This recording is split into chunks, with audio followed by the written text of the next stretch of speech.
लोगों को लगता है कि पहले मैं दूसरा काम कर रहा था, अभी कुछ दूसरा कर रहा हूँ। मूल में मेरे काम में कोई फर्क नहीं है। आप अपने भाषणों में सबसे पहले आप जिक्र करते हैं नरेंद्र मोदी का। नरेंद्र मोदी के जिक्र में आप जनता से पूछते हैं कि जब वोट पुलवामा के नाम पे दिया तो फिर शिकायत क्यों? अगर लाखों रुपए का अपना वोट आप 5 किलो अनाज पर दे देंगे या जात के नाम पर दे देंगे तो आपकी गरीबी रहेगी ही रहेगी, चाहे मोदी को दीजिए, प्रशांत किशोर को दीजिए या लालू को दीजिए। आपके भाषणों में दूसरा जिक्र आता है नीतीश कुमार का। आपको लगता है कि अब वो बिहार की पॉलिटिक्स में बिल्कुल रेलेवेंट नहीं रहे? कैमरे पर कह रहा हूँ, आपके सामने भी कह देता हूँ, नीतीश कुमार के राजनीतिक पारी का ये अंतिम दौर चल रहा है। यहाँ शराबबंदी लागू उन्होंने किया है। जहरीली शराब से लोग पीकर मरते हैं। भाई साहब अपने पॉकेट में हाथ डाल के विधानसभा में खड़ा होकर कह रहे हैं जो पिएगा वो मरेगा। आईपैक एक कंपनी है, अभी उस कंपनी में आपका कोई स्टेक, कोई शेयर है? 2 मई 2021 के बाद से मैं आज तक आईपैक के किसी ऑफिस में पैर भी मैंने नहीं रखा है। और वॉलंटियर तो वहां से आ रहे हैं? हाँ, काफी लोग काम कर रहे हैं। वो ठीक है, वो प्रोफेशनल संस्था है, उसकी मुझे जरूरत होती है, मैं उसको इस्तेमाल करता हूँ। जैसे Prashant Kishor is one of the client of IPAC now? Yes, you can say that. No doubt about it. मैं उनको, जनसुराज उनको पैसा देती है, वो काम कर रहे हैं। और जनसुराज को पैसा कौन देता है? जितने लोगों को मैंने बनाने में नाम ले दीजिए कुछ का। नहीं, नाम तो आजकल दिल्ली की मीडिया में कुछ एक जो सुर्खियां बनती हैं वो ये बनती हैं कि किसको 22 जनवरी का न्योता मिला, किसको नहीं मिला, कौन जाएगा कौन नहीं जाएगा। आपसे कभी किसी ने पूछा? नहीं, हम लोग की क्या औकात है। आप कह रहे हैं हमारी क्या हस्ती? हमारी हस्ती नहीं। नरेंद्र मोदी आपसे बुलाकर मिलते हैं? नहीं, मिलते थे, कभी मिले होंगे। अब आज की तारीख से नहीं मिले? मैं कई वर्ष से नहीं मिला हूँ। राहुल जी का फोन आता है आपको? प्रशांत किशोर जी को? अभी तो आया नहीं। बेचारे वो बहुत व्यस्त हैं खुद। बेचारा भी कह दिया और व्यस्त भी कह दिया। इतना वर्कलोड है इसलिए बेचारा कह दिया। ये इतनी लंबी बातचीत में पहली बार आप थोड़े से उद्विग्न दिख रहे हैं। उद्विग्न? जी नहीं, उद्विग्न नहीं। मैं उद्विग्न तो जल्दी होता नहीं। कई लोग, मैं डरता किसी से नहीं हूँ जी, ये बात तो आप जानते हो। मैं डरता किसी से नहीं, और राजनीतिक तौर पे तो किसी से नहीं डरता। प्रशांत किशोर चुनाव लड़ेंगे? अगर मेरे साथियों ने कहा कि राघोपुर लड़ो। नमस्कार, सौरभ द्विवेदी नाम है हमारा और ये है ललन टॉप का पॉलिटिकल इंटरव्यू का कार्यक्रम जिसका नाम है जमघट, और जिसमें सत्ताधीशों से या फिर सत्ता के दावेदारों से सवाल पूछे जाते हैं। जमघट में इस दफ़ा के जो मेहमान हैं उन्हें आपने इस कार्यक्रम के पूर्व अवतार में देखा सबसे पहले। तब इस कार्यक्रम का नाम होता था नेताजी घेरे में, और वो बाकायदा नेता बन चुके थे। दोबारा आपने देखा तो उन्होंने वो चोला उतार दिया था। गांधी की तस्वीर थी, एक संकल्प था कि कब तक दूसरों को चुनाव जितवाएं, कब तक चुनावी रणनीतिकार का परिचय पाएं। बात इससे कुछ आगे बढ़नी चाहिए, वरना कोई देश में पूछ लेता कि सब जगह आप इकबाल बदलने की और बुलंद करने की गारंटियां दिलवा रहे हैं, आपके अपने घर का क्या हाल है, तो उसका अपने तय कोई जवाब होना चाहिए था। और तब हमने बात की थी स्वराज यात्रा की शुरुआत की, और अब ये यात्रा 16 महीने पुरानी हो चुकी है। आज के दिन जब मैं आपसे मुखातिब हूँ तब मैं इस यात्रा में पूरा एक दिन गुजार चुका हूँ। कई नुक्कड़ सभाएं अटेंड की, इसमें आने वाले देश भर के और ख़ास तौर पर बिहार के पदयात्रियों से बात की, जो वॉलंटियर शामिल हैं उनसे बात की, गाँव में मुखिया से लेके मनरेगा मजदूर तक और उन महिलाओं तक जो बड़ी आस से आई हैं और भाषण सुनती हैं तो उसके बाद अलग अलग कोण और गति के साथ सर हिलाती हैं, उनसे भी बात की। आज के जमघट में हमारे मेहमान हैं जन सुराज अभियान के कर्ता धर्ता या प्रेरक या अगुवा करने वाले, उसकी अगुवाई करने वाले प्रशांत किशोर। बहुत बहुत स्वागत है एक बार फिर से आपका। धन्यवाद सौरभ भाई। पीछे आपने लिख रखा है पदयात्रा, और चूंकि आप लोगों का एक लंबा अनुभव है कैंपेन का, जिसमें डिजिटल कैंपेन भी है, फॉन्ट वगैरह सब बड़ा सुंदर है, लेकिन इसको पद यात्रा की जगह आप गुस्सा यात्रा, डांट यात्रा, ये सब भी तो कर सकते थे, क्योंकि आप कि मैंने जितने भाषण आज सुने सब में आप हड़का रहे हैं जनता को। नहीं, बिल्कुल सही बात है। पद यात्रा इसलिए है कि चाहे हड़का रहे हैं या समझा रहे हैं, कर तो पैदल चल के ही रहे हैं, इसलिए मूल तो पदयात्रा ही है। जहाँ तक जो मैं बात बोल रहा हूँ उसकी है, वो जरूर जो सामान्य राजनीतिक डिस्कोर्स में हम लोग बात सुनते हैं उससे थोड़ा अलग है। और वो अलग इसलिए है क्योंकि बिहार की स्थिति अलग है। हम लोग पिछले 40-50 साल के सारे प्रयोगों के बावजूद, समाजवाद की ज़मीन होने के बावजूद, कर्पूरी जेपी की ज़मीन होने के बावजूद आज देश के सबसे गरीब और पिछड़े राज्य हैं। बिहार से बाहर जाने पर बिहारी कहे जाना ही एक अपने आप में गाली बना हुआ है। तो निश्चित तौर पर जब मरीज की हालत इतनी ख़राब है, अब आपकी अगर आपका रोग इतना अलग है तो आप उसकी दवा भी अलग होगी और थोड़ी कड़वी होगी। और जो मैं बोल पा रहा हूँ, जिसको आप डांट यात्रा कह रहे हैं, डांटना कह रहे हैं या कुछ लोग लताड़ना भी कहते हैं, उसके पीछे दो बात है। वो इसलिए मैं कर पा रहा हूँ क्योंकि मैं समझता हूँ और अभी तक के अनुभव बता रहे हैं कि मैं सत्य बोल रहा हूँ। और दूसरा, मैं अपनों से बात कर रहा हूँ। तो जो लोग सुनते हैं, जिनको मैं कहता हूँ कि तुम्हारी ये स्थिति इसलिए है कि तुमने अपने बच्चों का ख्याल नहीं किया, तुम्हारी ये स्थिति इसलिए है कि तुमने अपना वोट 500 रुपये में बेच दिया, तुम्हारी स्थिति इसलिए है कि तुमने नेताओं की चिंता की, अपनी चिंता नहीं की, तो उन्हें बात कड़वी ज़रूर लगती है, लेकिन लगता है कि नहीं, बात तो ठीक है। इसीलिए आप देखते हैं कि इतने सारे कड़वी बातों के बावजूद एक एक आदमी हाथ उठाकर आशीर्वाद देता है, साथ में पैदल चलता है। खास करके जो बूढ़े बुजुर्ग हैं, महिलाएं हैं, बच्चे हैं, जो भी गांव में है। तो मूल में जो बात अगर मैं आपका आंसर करूं तो ये है कि हम लोग जो कह रहे हैं उससे जनता ये को रिलेट कर पा रही है कि ये सत्य बात है, सही बात है। बात को सहमत हो ना हो, लेकिन इतना तो मानता है कि भाई बात तो सही कह रहे हैं। और दूसरा, मैं उनका अपना हूँ, वो मेरे अपने हैं, मैं इसी मिट्टी में पैदा हुआ हूँ और मुझे लगता है कि मेरे अपने हैं। अगर मैं उनको नहीं जगाऊंगा, मैं उनको कड़वी बात कह के नहीं समझाऊंगा तो दूसरा कोई कहेगा नहीं। इसीलिए आप इस पूरी यात्रा में नहीं देखते हैं कि हम कहते हैं आप जनता जनार्दन हैं, आप हमको वोट दे दीजिए, हमको हमारा साथ दे दीजिए।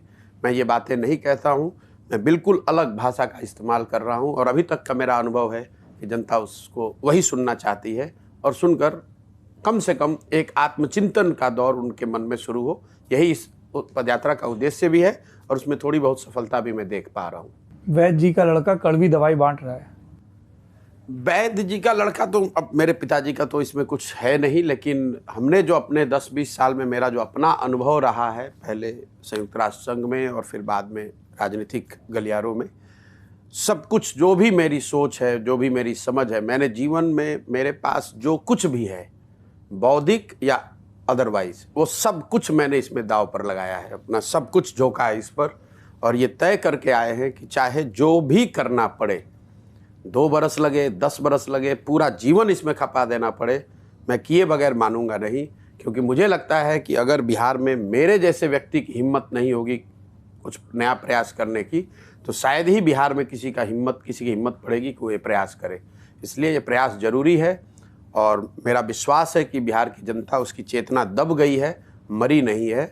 आप देख रहे हैं, आप दिन भर खुद यात्रा में रहे हैं और जो लोगों का रिस्पॉन्स है, जो लोग जिस तरह से इसको ले रहे हैं, मुझे विश्वास है कि एक दिन उनके लिए भी, उनके दिन में भी उजाला आएगा, उनके जीवन में भी, उनके बच्चों के जीवन में बेहतरी आएगी। एक ऐसा दिन भी आएगा कि हम लोग के जीवन काल में दूसरे राज्यों से लोग बिहार में काम करने आएंगे। मैं आपको ये विश्वास दिला रहा हूँ। आप अपने भाषणों में 4-5 नेताओं का जिक्र करते हैं।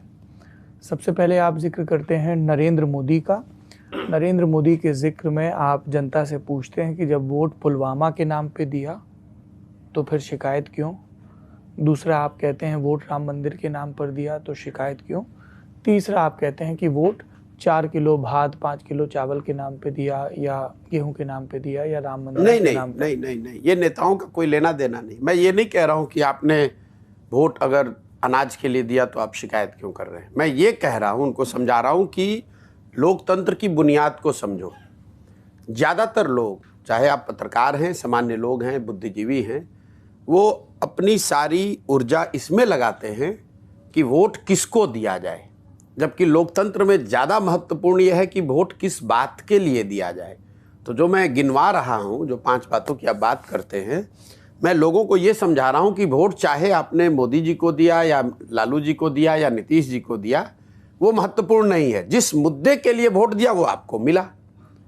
तो अगर आपको अपने बच्चों के लिए रोजगार चाहिए, पढ़ाई चाहिए, तो उसके लिए वोट दो। और जो मैं बात अपनी कंक्लूड करता हूँ कि अगर 100 रुपये की चीज़ 1 रुपये में बेचोगे तो किसी को बेचो नुकसान तो होगा ही होगा। अगर लाखों रुपए का अपना वोट आप 5 किलो अनाज पर दे देंगे या जात के नाम पर दे देंगे तो आपकी गरीबी रहेगी ही रहेगी, चाहे मोदी को दीजिए, प्रशांत किशोर को दीजिए या लालू को दीजिए।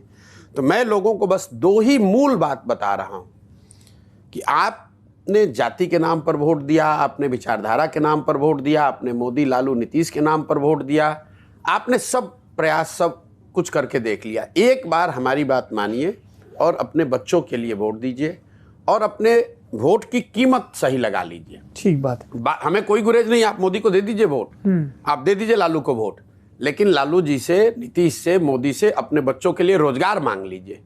अगर वो रोजगार देते हो, अगर हम लोग के बच्चों के पढ़ाई की व्यवस्था करते हो तो बिल्कुल आप उनको वोट दे दीजिए। मैं तो आपने देखा, मैं तो बार बार इस बात को 100 बार कहता हूं कि वोट जिसको देना है दो, लेकिन वोट अपने बच्चों के लिए दो, उसके रोजगार और पढ़ाई के लिए दो, और बाकी कोई चिंता की बात नहीं है। जो कोई भी आएगा सत्ता में, अगर आपने सौदा ठीक किया है तो आपका उसका लाभ मिलेगा ही मिलेगा। आप मुझे बताइए, मोदी जी देश के प्रधानमंत्री हैं, वो गुजरात के भी प्रधानमंत्री हैं और बिहार के भी प्रधानमंत्री हैं। गुजरात में आज ही वहाँ पर इन्वेस्टमेंट समिट हो रहा है, 20 बरस से हो रहा है। वहाँ billions and billions of dollars का इन्वेस्टमेंट की बात हो रही है।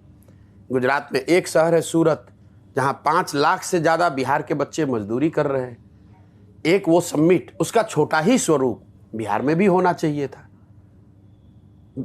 गुजरात के लोगों ने तो 26 MP जिताए हैं ना मोदी जी के, हम लोगों ने तो 39 जिताए हैं। हम लोग का इतना भी हक नहीं है, और अगर नहीं है हक तो हम लोग के बच्चे मजदूर ही रह जाएंगे जीवन भर के लिए। यही बात मैं लोगों को बता रहा हूँ।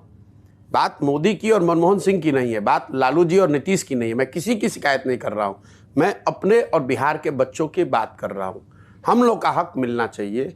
हम लोग जीवन भर सिर्फ वोट देने के लिए नहीं बने हैं, वोट के साथ हम लोग के बच्चों को कुछ लाभ भी मिलना चाहिए।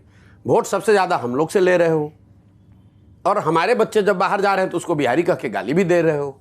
दोनों बात कैसे चलेगा भाई? कांग्रेस के लोग कह दें कि उनको वोट नहीं चाहिए। उनका अभी चीफ मिनिस्टर 2 दिन पहले बना है, जुमा जिसकी कोई राजनीतिक औकात नहीं है, वो आदमी कहता है कि बिहार के लोगों का DNA है मजदूरी करना, और वही राहुल गांधी बिहार से होकर जाएंगे और हम लोग उनका स्वागत करेंगे। ये हम लोग का हक नहीं है। हम अभी मंच पे क्या बोले हैं? 10 साल से मोदी जी प्रधानमंत्री हैं। भाई एक दिन ही सही, 10 साल में एक दिन आप ये निकालो और बिहार के लिए एक बैठक करो कि बिहार में जो बंद चीनी मिल है वो कैसे चालू होंगी।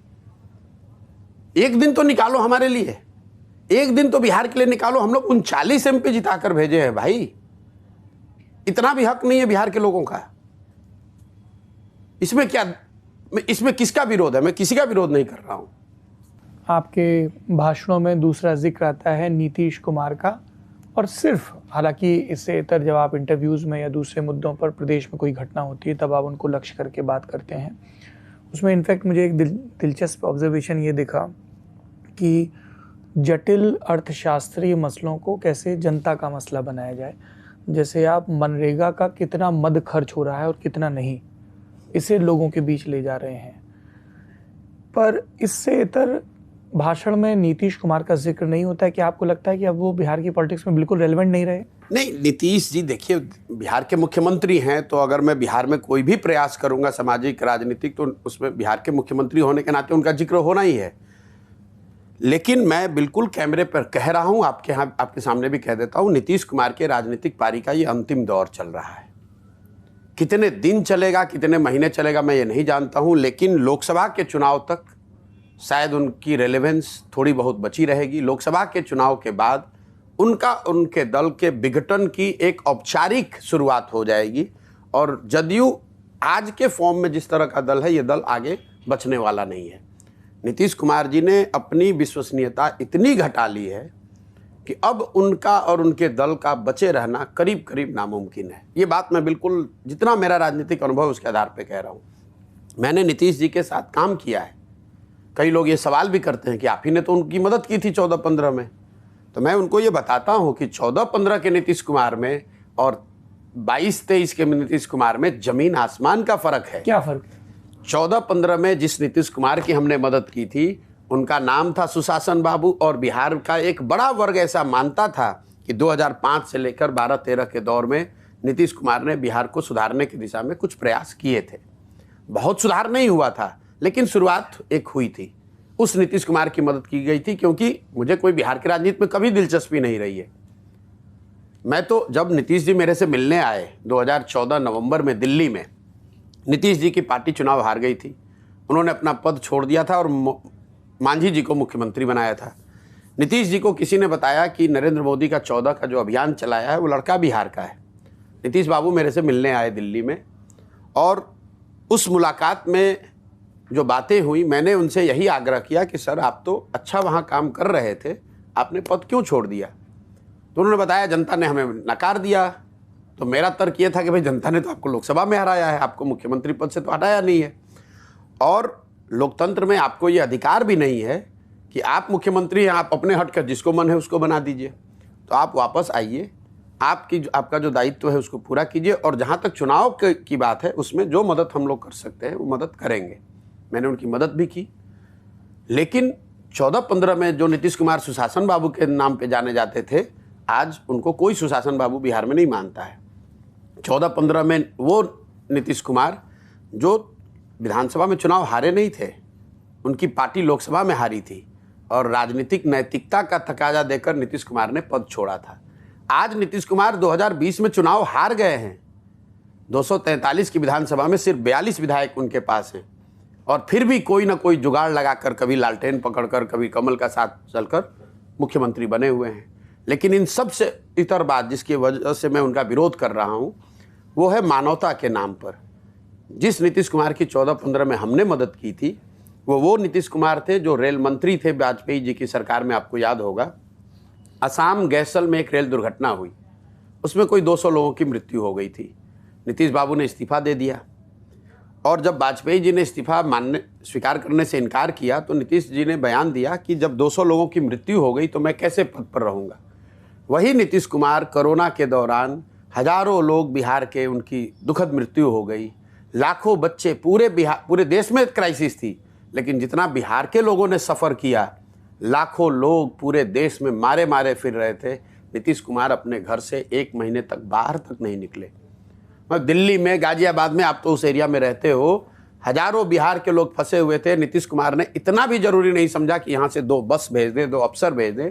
तो ऐसे आदमी, अब उस नीतीश कुमार का विरोध कर रहा हूँ, न जिसमें राजनीतिक नैतिकता बची है, न जिसमें प्रशासनिक काम करने की कुशलता बची है, और न जिसमें मानवता का कोई अंश रह गया है। यहाँ शराबबंदी लागू उन्होंने किया है। जहरीली शराब से लोग पीकर मरते हैं।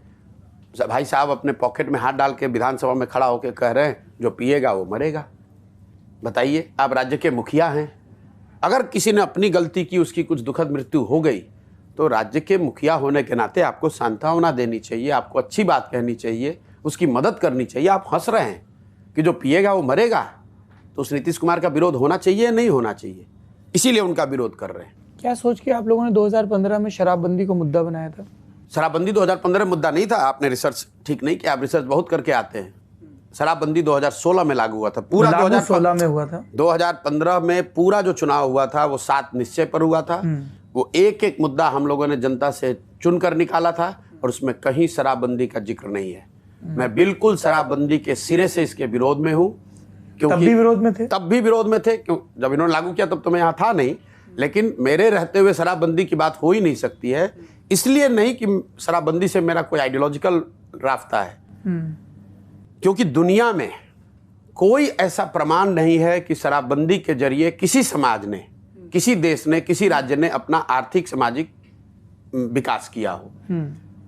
तो हम लोग हमारे गुरुओं ने जो सिखाया है कि जब कोई आइडिया आपके दिमाग में आए तो ये समझ के चलिए कि 100 और लोगों ने कम से कम जरूर उसके बारे में सोचा होगा। और आज के परिप्रेक्ष्य में लोग कहते हैं एविडेंस बेस्ड पॉलिसी, कि पॉलिसी जो आप बनाते हो एविडेंस बेस्ड होना चाहिए। तो दुनिया में इसका कोई एविडेंस नहीं है कि शराबबंदी के जरिए आर्थिक सामाजिक लाभ हो सकता है। दूसरा तर्क ये दिया जाता है कि गांधी जी ने ऐसा कहा। मैं 2 साल से कह रहा हूँ कि मुझे भाई गांधी जी का लिखा हुआ वो पंक्ति या बोला हुआ वाक्य दिखा दो जिसमें गांधी जी ने ये कहा है कि राज्यों को कानून बनाकर शराबबंदी लागू करना चाहिए। गांधी जी ने शराबबंदी की बात सामाजिक नैतिक काम के तौर पर बताया कि समाज को प्रयास करना चाहिए, शराब लोगों को नहीं पीना चाहिए। उन्होंने ये नहीं कहा कि आप कानून बना दीजिए। ये तो ऐसे हो गया कि गांधी जी चाहते थे या वेजिटेरियन होने के पक्ष में थे, और आज कोई सरकार आकर ये कह दे कि जो वेजिटेरियन नहीं रहेगा उसको जेल में डाल दिया जाएगा और फिर उसको गांधी के नाम पर बेचोगे। तो ना इसका कोई आज के परिप्रेक्ष्य में कोई आधार है, कोई एविडेंस नहीं है। दूसरा, गांधी ने इसके बारे में इसके पक्ष में बात कही नहीं है। तीसरी बात, मान लीजिए एक बार को कि आपने लागू कर भी दिया, तो ये जमीन पर लागू है कहाँ? बिहार में तो घर घर में शराब बिक रहा है, सिर्फ दुकानें शराब की बंद हो गई, होम डिलीवरी चालू हो गया। तो मैं हमेशा यहाँ मजाक में कहता हूँ, ये तो नीतीश कुमार का अमेजोन मॉडल है। शराब की दुकान बंद, होम डिलीवरी चालू। इस गरीब राज्य का हर साल 20,000 करोड़ का नुकसान हो रहा है। आज आपकी सभा में भी एक सामने उपद्रव कर रहा था, तो आपने कहा, मैं आपको कह रहा हूं, बिहार का हर आदमी जानता है कि शराब घर घर बिक रही है, नीतीश कुमार को छोड़कर हर व्यक्ति जान रहा है। और ये जो 20,000 करोड़ का नुकसान हो रहा है, ये पैसा जा कहाँ रहा है? ये पैसा जा रहा है शराब माफिया के पास, यहाँ के भ्रष्ट अफसरों के पास, और गांव गांव में जो युवा पीढ़ी है, जो नए लड़के हैं, वो शराब के धंधे में, अवैध काम में लग गए हैं। लोग कट्टा लेके घूम रहे हैं, लोग मोटरसाइकिल पर शराब का अवैध कारोबार कर रहे हैं। 2 बोतल इधर से उधर करता है, 1,000-2,000 रुपये उसको मिल जाता है। नीतीश कुमार कान में तेल डालकर बैठे हुए हैं। और सबसे बड़ी बात, शराबबंदी आपने लागू किया महिलाओं के एम्पावरमेंट के नाम पर। सबसे ज़्यादा इससे प्रताड़ित महिलाएं हैं। जिन महिलाओं के घर के लोग पकड़ लिए जाते हैं, मैं आपको एक आंकड़ा दे रहा हूं, जब से 2016 से शराबबंदी लागू की गई है, करीब करीब 6,37,000 केसेज हुए हैं शराबबंदी कानून के अंतर्गत। 6.5 लाख केसेज में करीब 1,10,000 लोग आज भी या तो जेल में हैं या कोर्ट में केस फेस कर रहे हैं। और उसमें करीब करीब 70% लोग गरीब और पिछड़े वंचित वर्ग के लोग हैं।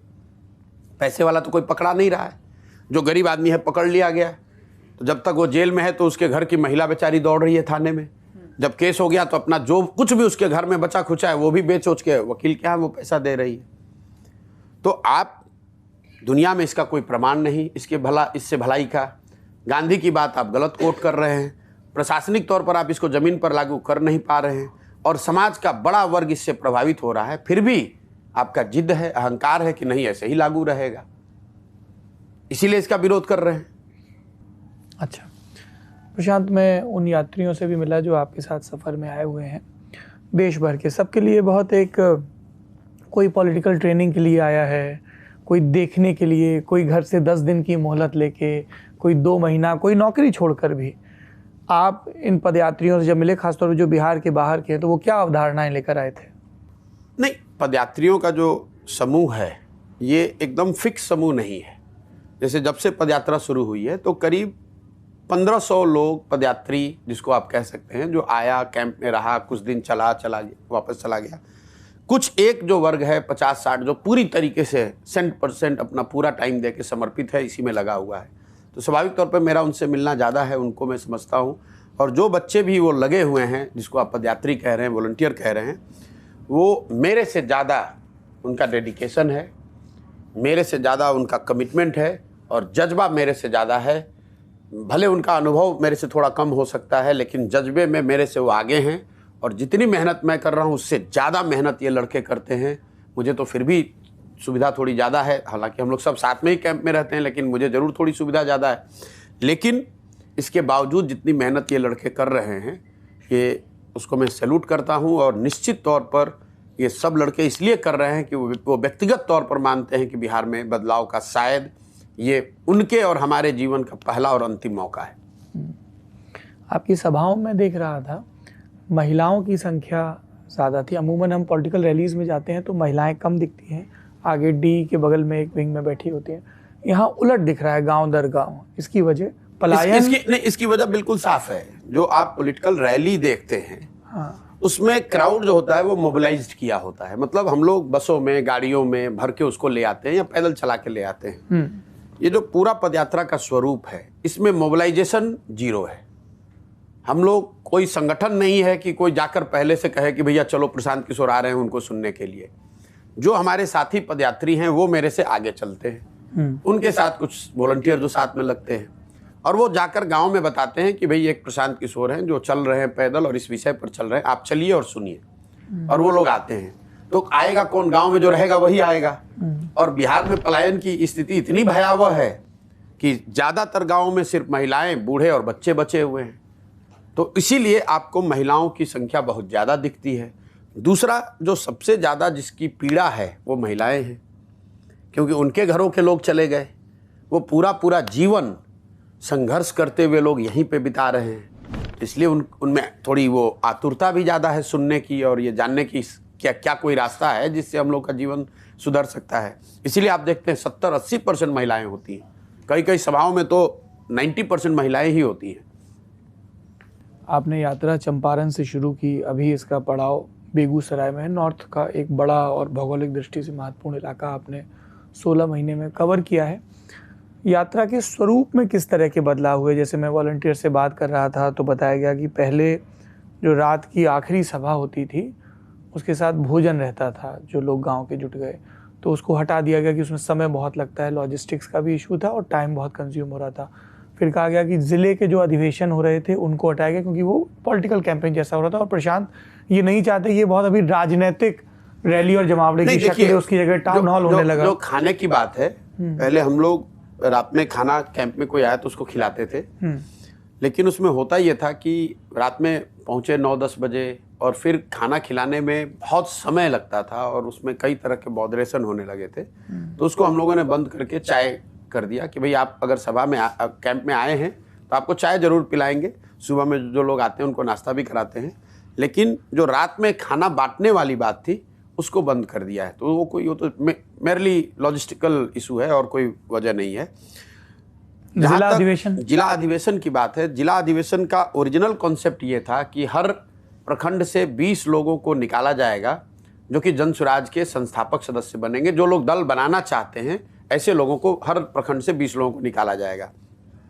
और जिले में 15 से 20 प्रखंड होते हैं, ब्लॉक होते हैं।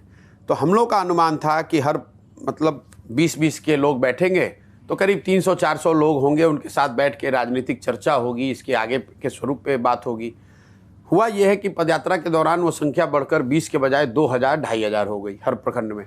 तो जब जिले का अधिवेशन बुलाया जाता है तो वो 3-4-5 हज़ार लोग की भीड़ हो जाती है। तो न वो अधिवेशन रहा ना वो रैली रही, तो बीच का हो जाता था। तो इसलिए हम लोगों ने उसको कहा कि इसको बंद कर दे। जब अधिवेशन करना होगा तो उस तरह से अधिवेशन किया जाएगा, जब रैली करनी होगी तो रैली किया जाएगा। वो बीच का हो रहा था इसलिए उसको बंद कर दिया गया। दूसरा उसमें करीब 3 दिन का समय लग जाता था। जब जिले के हेडक्वार्टर पे हम लोग जाते थे तो पूरे जिले के लोगों को बुलाने में 3 दिन का समय लगता था। तो हम लोगों ने ये देखा कि अगर 40 जिलों में आप करेंगे तो सीधा 120 से 150 दिन, मतलब करीब 6 महीने पदयात्रा का पूरा टेन्योर बढ़ जाएगा। तो उसको कट करने के लिए भी अभी हम लोगों ने बंद कर दिया सिवान के बाद से। तो अभी जन स्वराज का सांगठनिक स्ट्रक्चर कैसा है? हर जिले में हेडक्वार्टर, 251 लोगों की कमेटी, फिर प्रखंड के लेवल पर कमेटी? नहीं, जो संगठन का स्वरूप अभी है कि अभी तक का जो अनुभव है कि हर जिले में जहां पदयात्रा पूरी हो रही है वहां पर 50,000 से 55,000 लोग जन स्वराज के संगठन से या तो जुड़ रहे हैं, जुड़ने की मंशा रखते हैं या हम लोग के साथियों से मिलते हैं। अब 50-60 हज़ार लोगों को एक संगठनात्मक स्वरूप देना और उसको एक सुचारू लोकतांत्रिक तरीके से चलाना वो अपने आप में बड़ा महत्वपूर्ण काम है। तो उसको चलाने के लिए जिले के स्तर पर 4 स्तरीय संगठनात्मक ढांचा बनाया जा रहा है, जिसमें जिले के स्तर पर कम से कम 251, अधिक से अधिक 500 लोग, अनुमंडल के स्तर पर 50 लोग, प्रखंड के स्तर पर 100 से 150 लोग और पंचायत के स्तर पर 50 लोगों की कमेटी बनती है। और ये इन लोगों की जिम्मेवारी है कि ये जो 50-55-60 हज़ार लोग हैं इनके साथ मिलकर जन स्वराज की सोच को घर घर पहुंचाया जाए उस जिले में। ये जो जिले के स्तर पर कमेटी है, फर्ज करिए 251 लोगों की, ये किसको रिपोर्ट करेगी? किसी को रिपोर्ट नहीं करती है, वो पदयात्रा को रिपोर्ट कर रही है, क्योंकि इसमें राज्य की कोई इकाई नहीं है, कोई इसका नेता मैं वही समझना चाह रहा हूँ। तो वो एक तरह से स्वतंत्र इकाई है और यही इस सोच की पूरी ताकत है कि जिले की जो इकाई है, जो प्रखंड की इकाई है, वही इसका मालिक मुखिया है। और बहुमत के आधार पर जरूर मेरी उसमें भूमिका है, मैं ये नहीं कह सकता हूँ कि मेरी कोई भूमिका नहीं है, लोग आकर सलाह करते हैं, लेकिन जो निर्णय लिए जा रहे हैं, प्रयास ये है कि उसको जहाँ तक हो सके लोकतांत्रिक रखा जाए। स्वायत्तता और जिसको हम कहते हैं स्थानीयकरण सत्ता का, देखिए स्वायत्तता वगैरह ये तो कहने के लिए बहुत बार लफ्फेबाजी लगती है। जो इस पूरी सोच के पीछे मूल भावना है, जहाँ से मैंने प्रेरणा इसकी ली है या जिस चीज़ से ये प्रेरित है, वो है आज़ादी से पहले जो महात्मा गांधी के नेतृत्व में जब कांग्रेस थी, उससे कहीं ना कहीं मैं प्रभावित रहा हूँ। हम और आप पढ़ते हैं, सुनते हैं कि हर साल इस देश में कांग्रेस का एक अधिवेशन होता था। उस अधिवेशन में पूरे देश के लोग जुटते थे और जुटकर वो उस साल के लिए अब कांग्रेस का नेतृत्व का चुनाव करते थे। वो उसके साथ ये भी तय करते थे कि अगले एक साल में किन मुद्दों पर अंग्रेजों से लड़ाई लड़ी जाएगी, चुनाव कैसे होगा, ये सारी बातें अधिवेशन में तय किया जाता था। उस समय आपके दर्शकों के लिए बता दूं, कई लोगों को लगता है भाई समाज में तो ये हो ही नहीं सकता है। भाई 15% देश में लिटरेसी थी और जाति धर्म का प्रभाव आज के मुकाबले ज़्यादा था। इसके बावजूद वो अनपढ़ समाज, जातियों और धर्म में बटा हुआ समाज, उसमें ये समझ थी कि वो सब एक साथ जुटते थे और लोकतांत्रिक तरीके से अपने नेतृत्व और विषयों का चुनाव करते थे। तो मेरा अपना मानना है कि अगर ये 100-150 साल पहले इस देश में किया गया है तो बिहार में आज किया जा सकता है। तो ये सिर्फ स्वायत्तता और बड़ी बड़ी बातों को बताने के लिए नहीं है। मैं ये चाहता हूँ कि बिहार में दल जब ये बने तो वो दल प्रशांत किशोर का दल ना हो, वो उन सारे लोगों का दल हो जो इसको पूरी परिकल्पना को समझकर, इससे जुड़कर, साथ में मिलकर इसको बनाएं। जरूर मैं चूंकि बनाने वालों में हूँ, मैं इसका अगुवा अभी दिख रहा हूँ आपको, लेकिन ये अभी अगुवा होना में कोई दिक्कत नहीं है। लेकिन ये ऐसा नहीं होना चाहिए कि प्रशांत किशोर का ही दल है, प्रशांत किशोर रहेंगे, उसके बाद इनके लड़के रहेंगे। अगर ये सारे लोग मिलकर दल बनाएंगे तो उसमें लोकतांत्रिक मूल्यों को बहाल रखने में ज़्यादा सुविधा होगी। आपने लड़के का जिक्र किया, मंच पर आप लालू जी और उनके लड़के का जिक्र करते हैं जी। मैं आपसे इंटरव्यू में पर्सनल सवाल नहीं पूछता हूँ। जब आप इस इतनी लंबी यात्रा पर निकले तो आपकी पत्नी जानवी का क्या रिएक्शन था? आप गांधी जी का बड़ा जिक्र करते हैं। देखो मैं आपको बता रहा हूँ, कस्तूरबा उनके साथ लगातार उनके सामाजिक कार्यों में लगी रही। अब देखो परिप्रेक्ष्य अलग है, उस जमाने में और आज के ज़माने की स्थिति अलग है। बिना परिवार के मदद के तो आप इस तरह का कोई प्रयास कर नहीं सकते हैं। लेकिन स्वाभाविक तौर पे जो लोग आपको, आपके हितैषी हैं, आपके शुभचिंतक हैं, आपकी चिंता करने वाले लोग हैं, उनका तो यही होता है कि भाई आप ज़्यादा अपने आप को प्रेशराइज मत करो, ज़्यादा कष्ट में मत डालो, इस तरह का काम न करो। तो उन लोगों का सपोर्ट है और साथ में चलने का तो कोई महत्व है नहीं। सपोर्ट है जरूर, मेरा बेटा है, उसकी देखभाल है, घर परिवार है, उसको देखने के लिए तो मेरी पत्नी ही देख रही है, तो मैं तो जाता नहीं हूँ। तो वो देख रही है तो उसका उस नज़रिए से योगदान है और वही जरूरी है। प्रशांत किशोर बिहार परिवार की चर्चा कर रहे हैं, जब उन्होंने अपने परिवार में इस पदयात्रा की चर्चा की तो क्या रिएक्शन थे? देखो घर के लोग तो यही कहते हैं भाई मत करो, जो पहले अच्छी ज़िंदगी चल रही है, आराम की ज़िंदगी है, वो ज़्यादा उसमें रिस्क नहीं है, तो वो लोग तो यही चाहते हैं वही करे। ये बिहार में गांव-गांव घूमना, बीमार पड़ जाओगे, होगा नहीं होगा, बहुत शारीरिक मानसिक हर तरह से बहुत ज़्यादा you are committing too much. तो वो तो फैमिली का एक नेचुरल होता ही है। लेकिन ऑल सेड एंड डन, मैंने जब डिसीजन ले लिया तो उसके बाद उनका सपोर्ट है, तभी कर पा रहा हूँ। किस तरह की दिक्कतें आ रही हैं? क्योंकि पहले एक हाइपोथेसिस थी, now you are doing it. और जो हम लोग दिल्ली में बैठ के देखते हैं प्रशांत, वो ये है, हियर इज अ पर्सन, हमें नहीं पता कि आपका ये राजनीतिक प्रयोग कितना सफल असफल होगा, जो दूसरों को कह रहा था, जब आप कांग्रेस के रिवाइवल का प्लान दे रहे थे तब कह रहे थे, या बाकी लोगों को जो आप सुझाव देते हैं कि दरवाजे पर जाओ, जो देवरिया से दिल्ली खाट वाला अभियान 17 का, दुआरे सरकार सब की जाओ, और फाइनली जब उसने वो चोला उतारा तो अब वो जा रहा है, वो सिर्फ दिल्ली में बैठ के मीटिंगें नहीं कर रहा है। पर शुरू में तो हाइपोथेसिस थी ना कि मैं जाऊंगा, अभी आप आधी यात्रा कर चुके हैं, तब से अब तक क्या फर्क लग रहा है हाइपोथेसिस एंड दिस? देखो मैं आपको एक चीज बताऊं, कई लोगों को लगता है कि पहले मैं दूसरा काम कर रहा था, अभी कुछ दूसरा कर रहा हूं। मूल में मेरे काम में कोई फर्क नहीं है, सिवाय एक बात के कि मैं अब खुद कर रहा हूं, किसी दूसरे को नहीं बता रहा हूं। पहले मैं यही काम नेताओं के लिए, दलों के लिए करता था, जैसा आप बता रहे हैं कि किस तरह से अपने संगठन को बेहतर तरीके से बनाओ, किन मुद्दों पर जनता से बात करो, किस तरह से उस मैसेज की डिलीवरी करो, कैसे जनता से आउटरीच करो, कैसे अपनी बात को घर घर पहुंचाओ। ये बात पहले मैं नेताओं को, दलों को बताता था। अब मैंने उसका कैनवस बड़ा कर दिया है। अब मैं नेताओं और दलों को नहीं, बिहार के समाज को वो बात बता रहा हूँ। फर्क कुछ नहीं है। और पहले मैं नेताओं और दलों के माध्यम से वो बात बता रहा था, अब मैं सीधे जनता को बता रहा हूँ। काम वही कर रहा हूँ, सिर्फ कैनवास बड़ा है, इसलिए आपको वो क्योटिक दिखता है। क्योंकि पहले आपको लगता भैया ये जदयू है, उसके 10 20 50 100 5,000 आदमी को एडवाइस कर रहे हैं, अभी ये 13 करोड़ लोगों को एडवाइस करने की बात है। इसलिए आपको लग रहा है कि ये बड़ा क्योटिक है। और कई लोग कहते हैं, लिखते हैं कि अरे एडवाइस करना अलग बात है, खुद बनना अलग है। उनको कोई आइडिया नहीं। वो जीवन में उन्होंने आर्टिकल लिखा है, वो आर्टिकल ही लिखेंगे।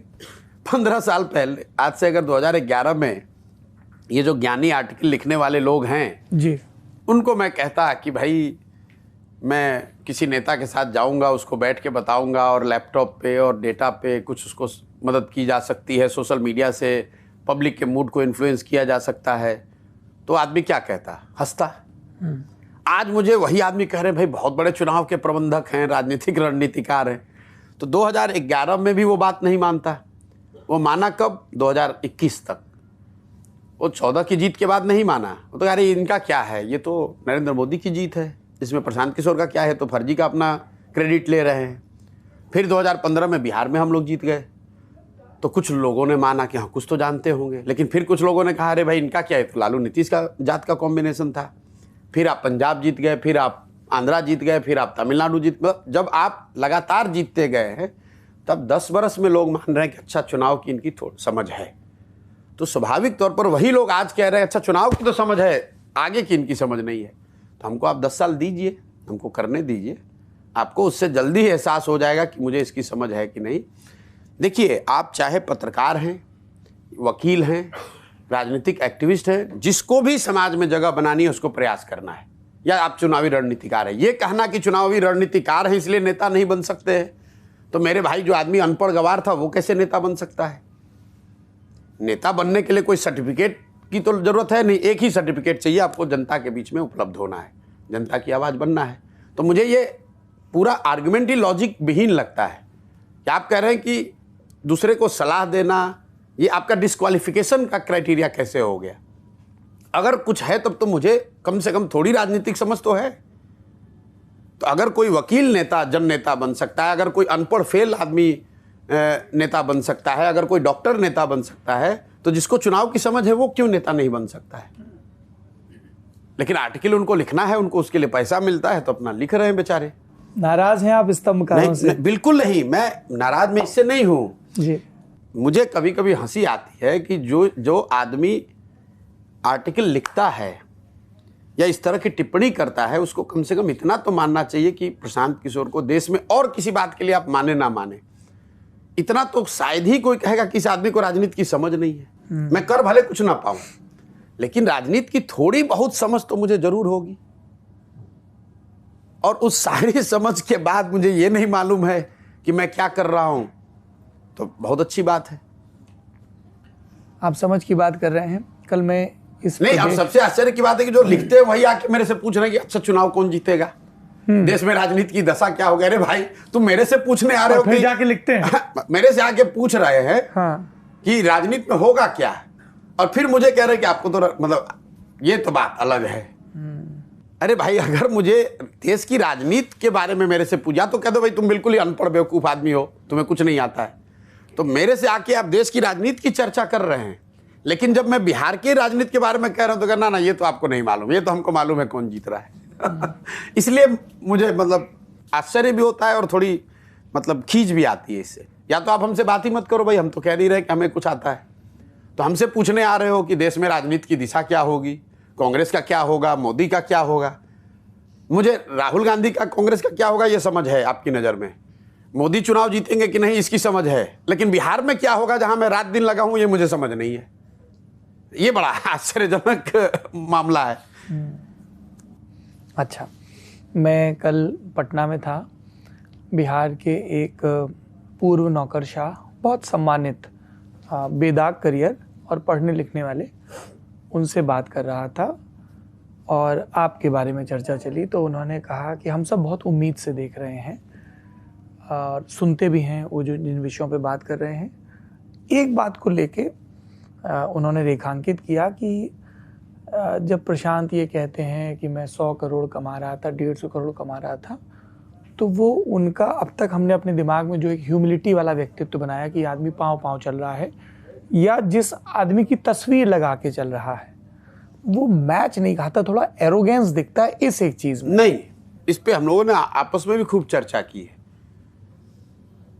अगर जिसकी तस्वीर आप लगाकर चल रहे हैं उस आदमी ने ये कहा कि सत्य बोलो, जहां तक हो सके। हम लोग तो इतनी ताकत वाले आत्मबल वाले लोग नहीं है कि सब सत्य बोले, लेकिन जो मैं काम करता था उसको लोगों को बताता हूं कि क्या करता, पहले क्या करते थे और अब क्या कर रहे हैं।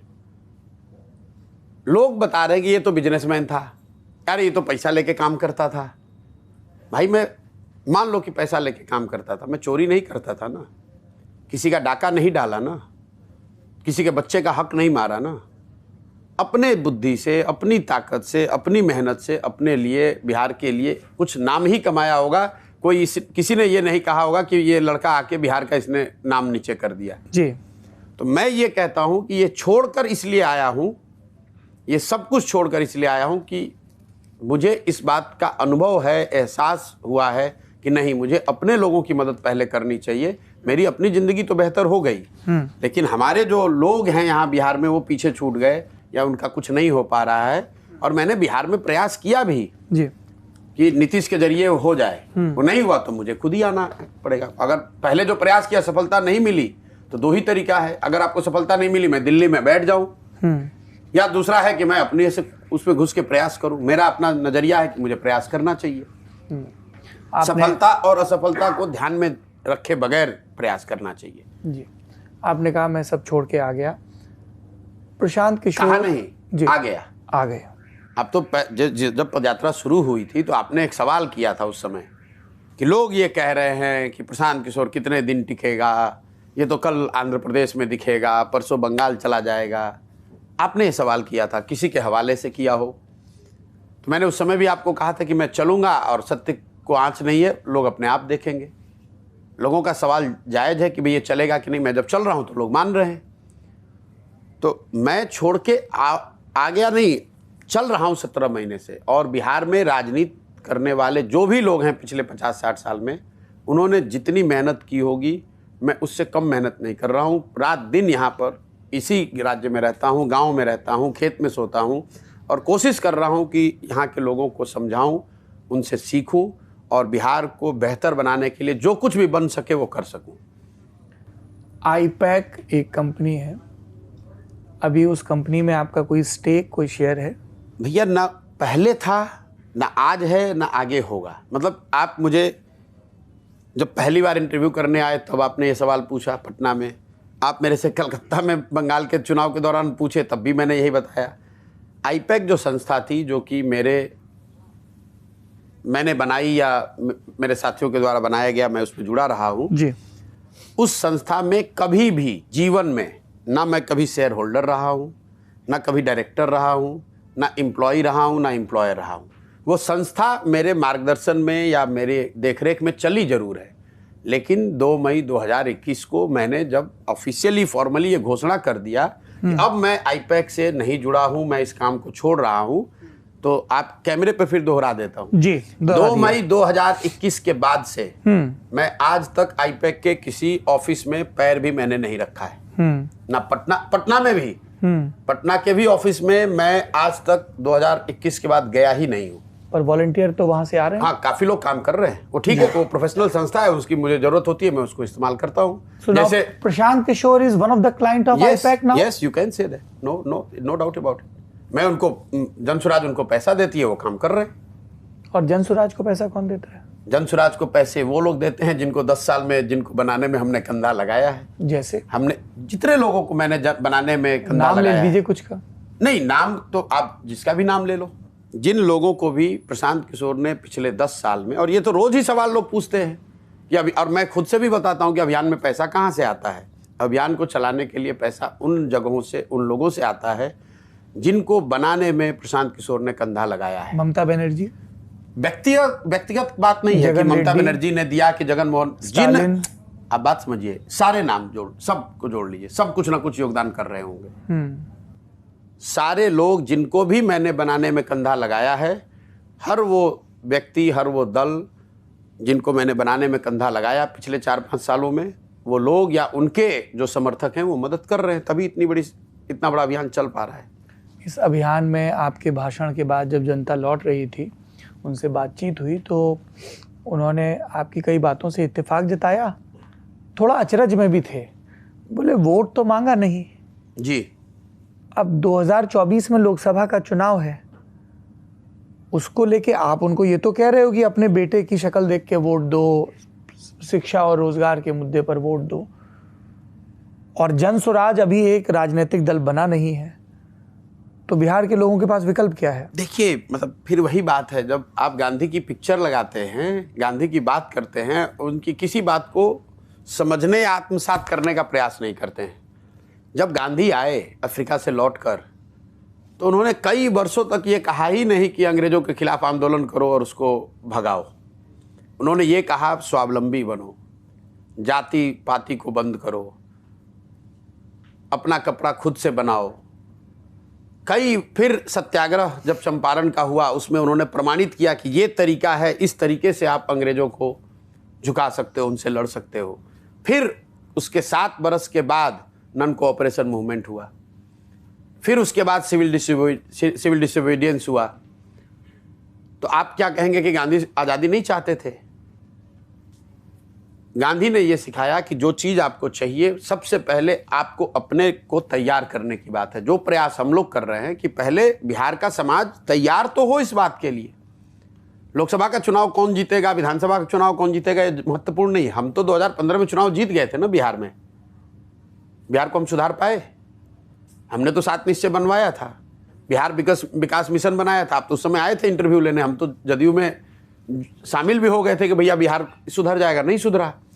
तो कहीं ना कहीं ये सीख मिली कि नहीं, अगर सुधारना है तो समाज के स्तर पर प्रयास करना होगा।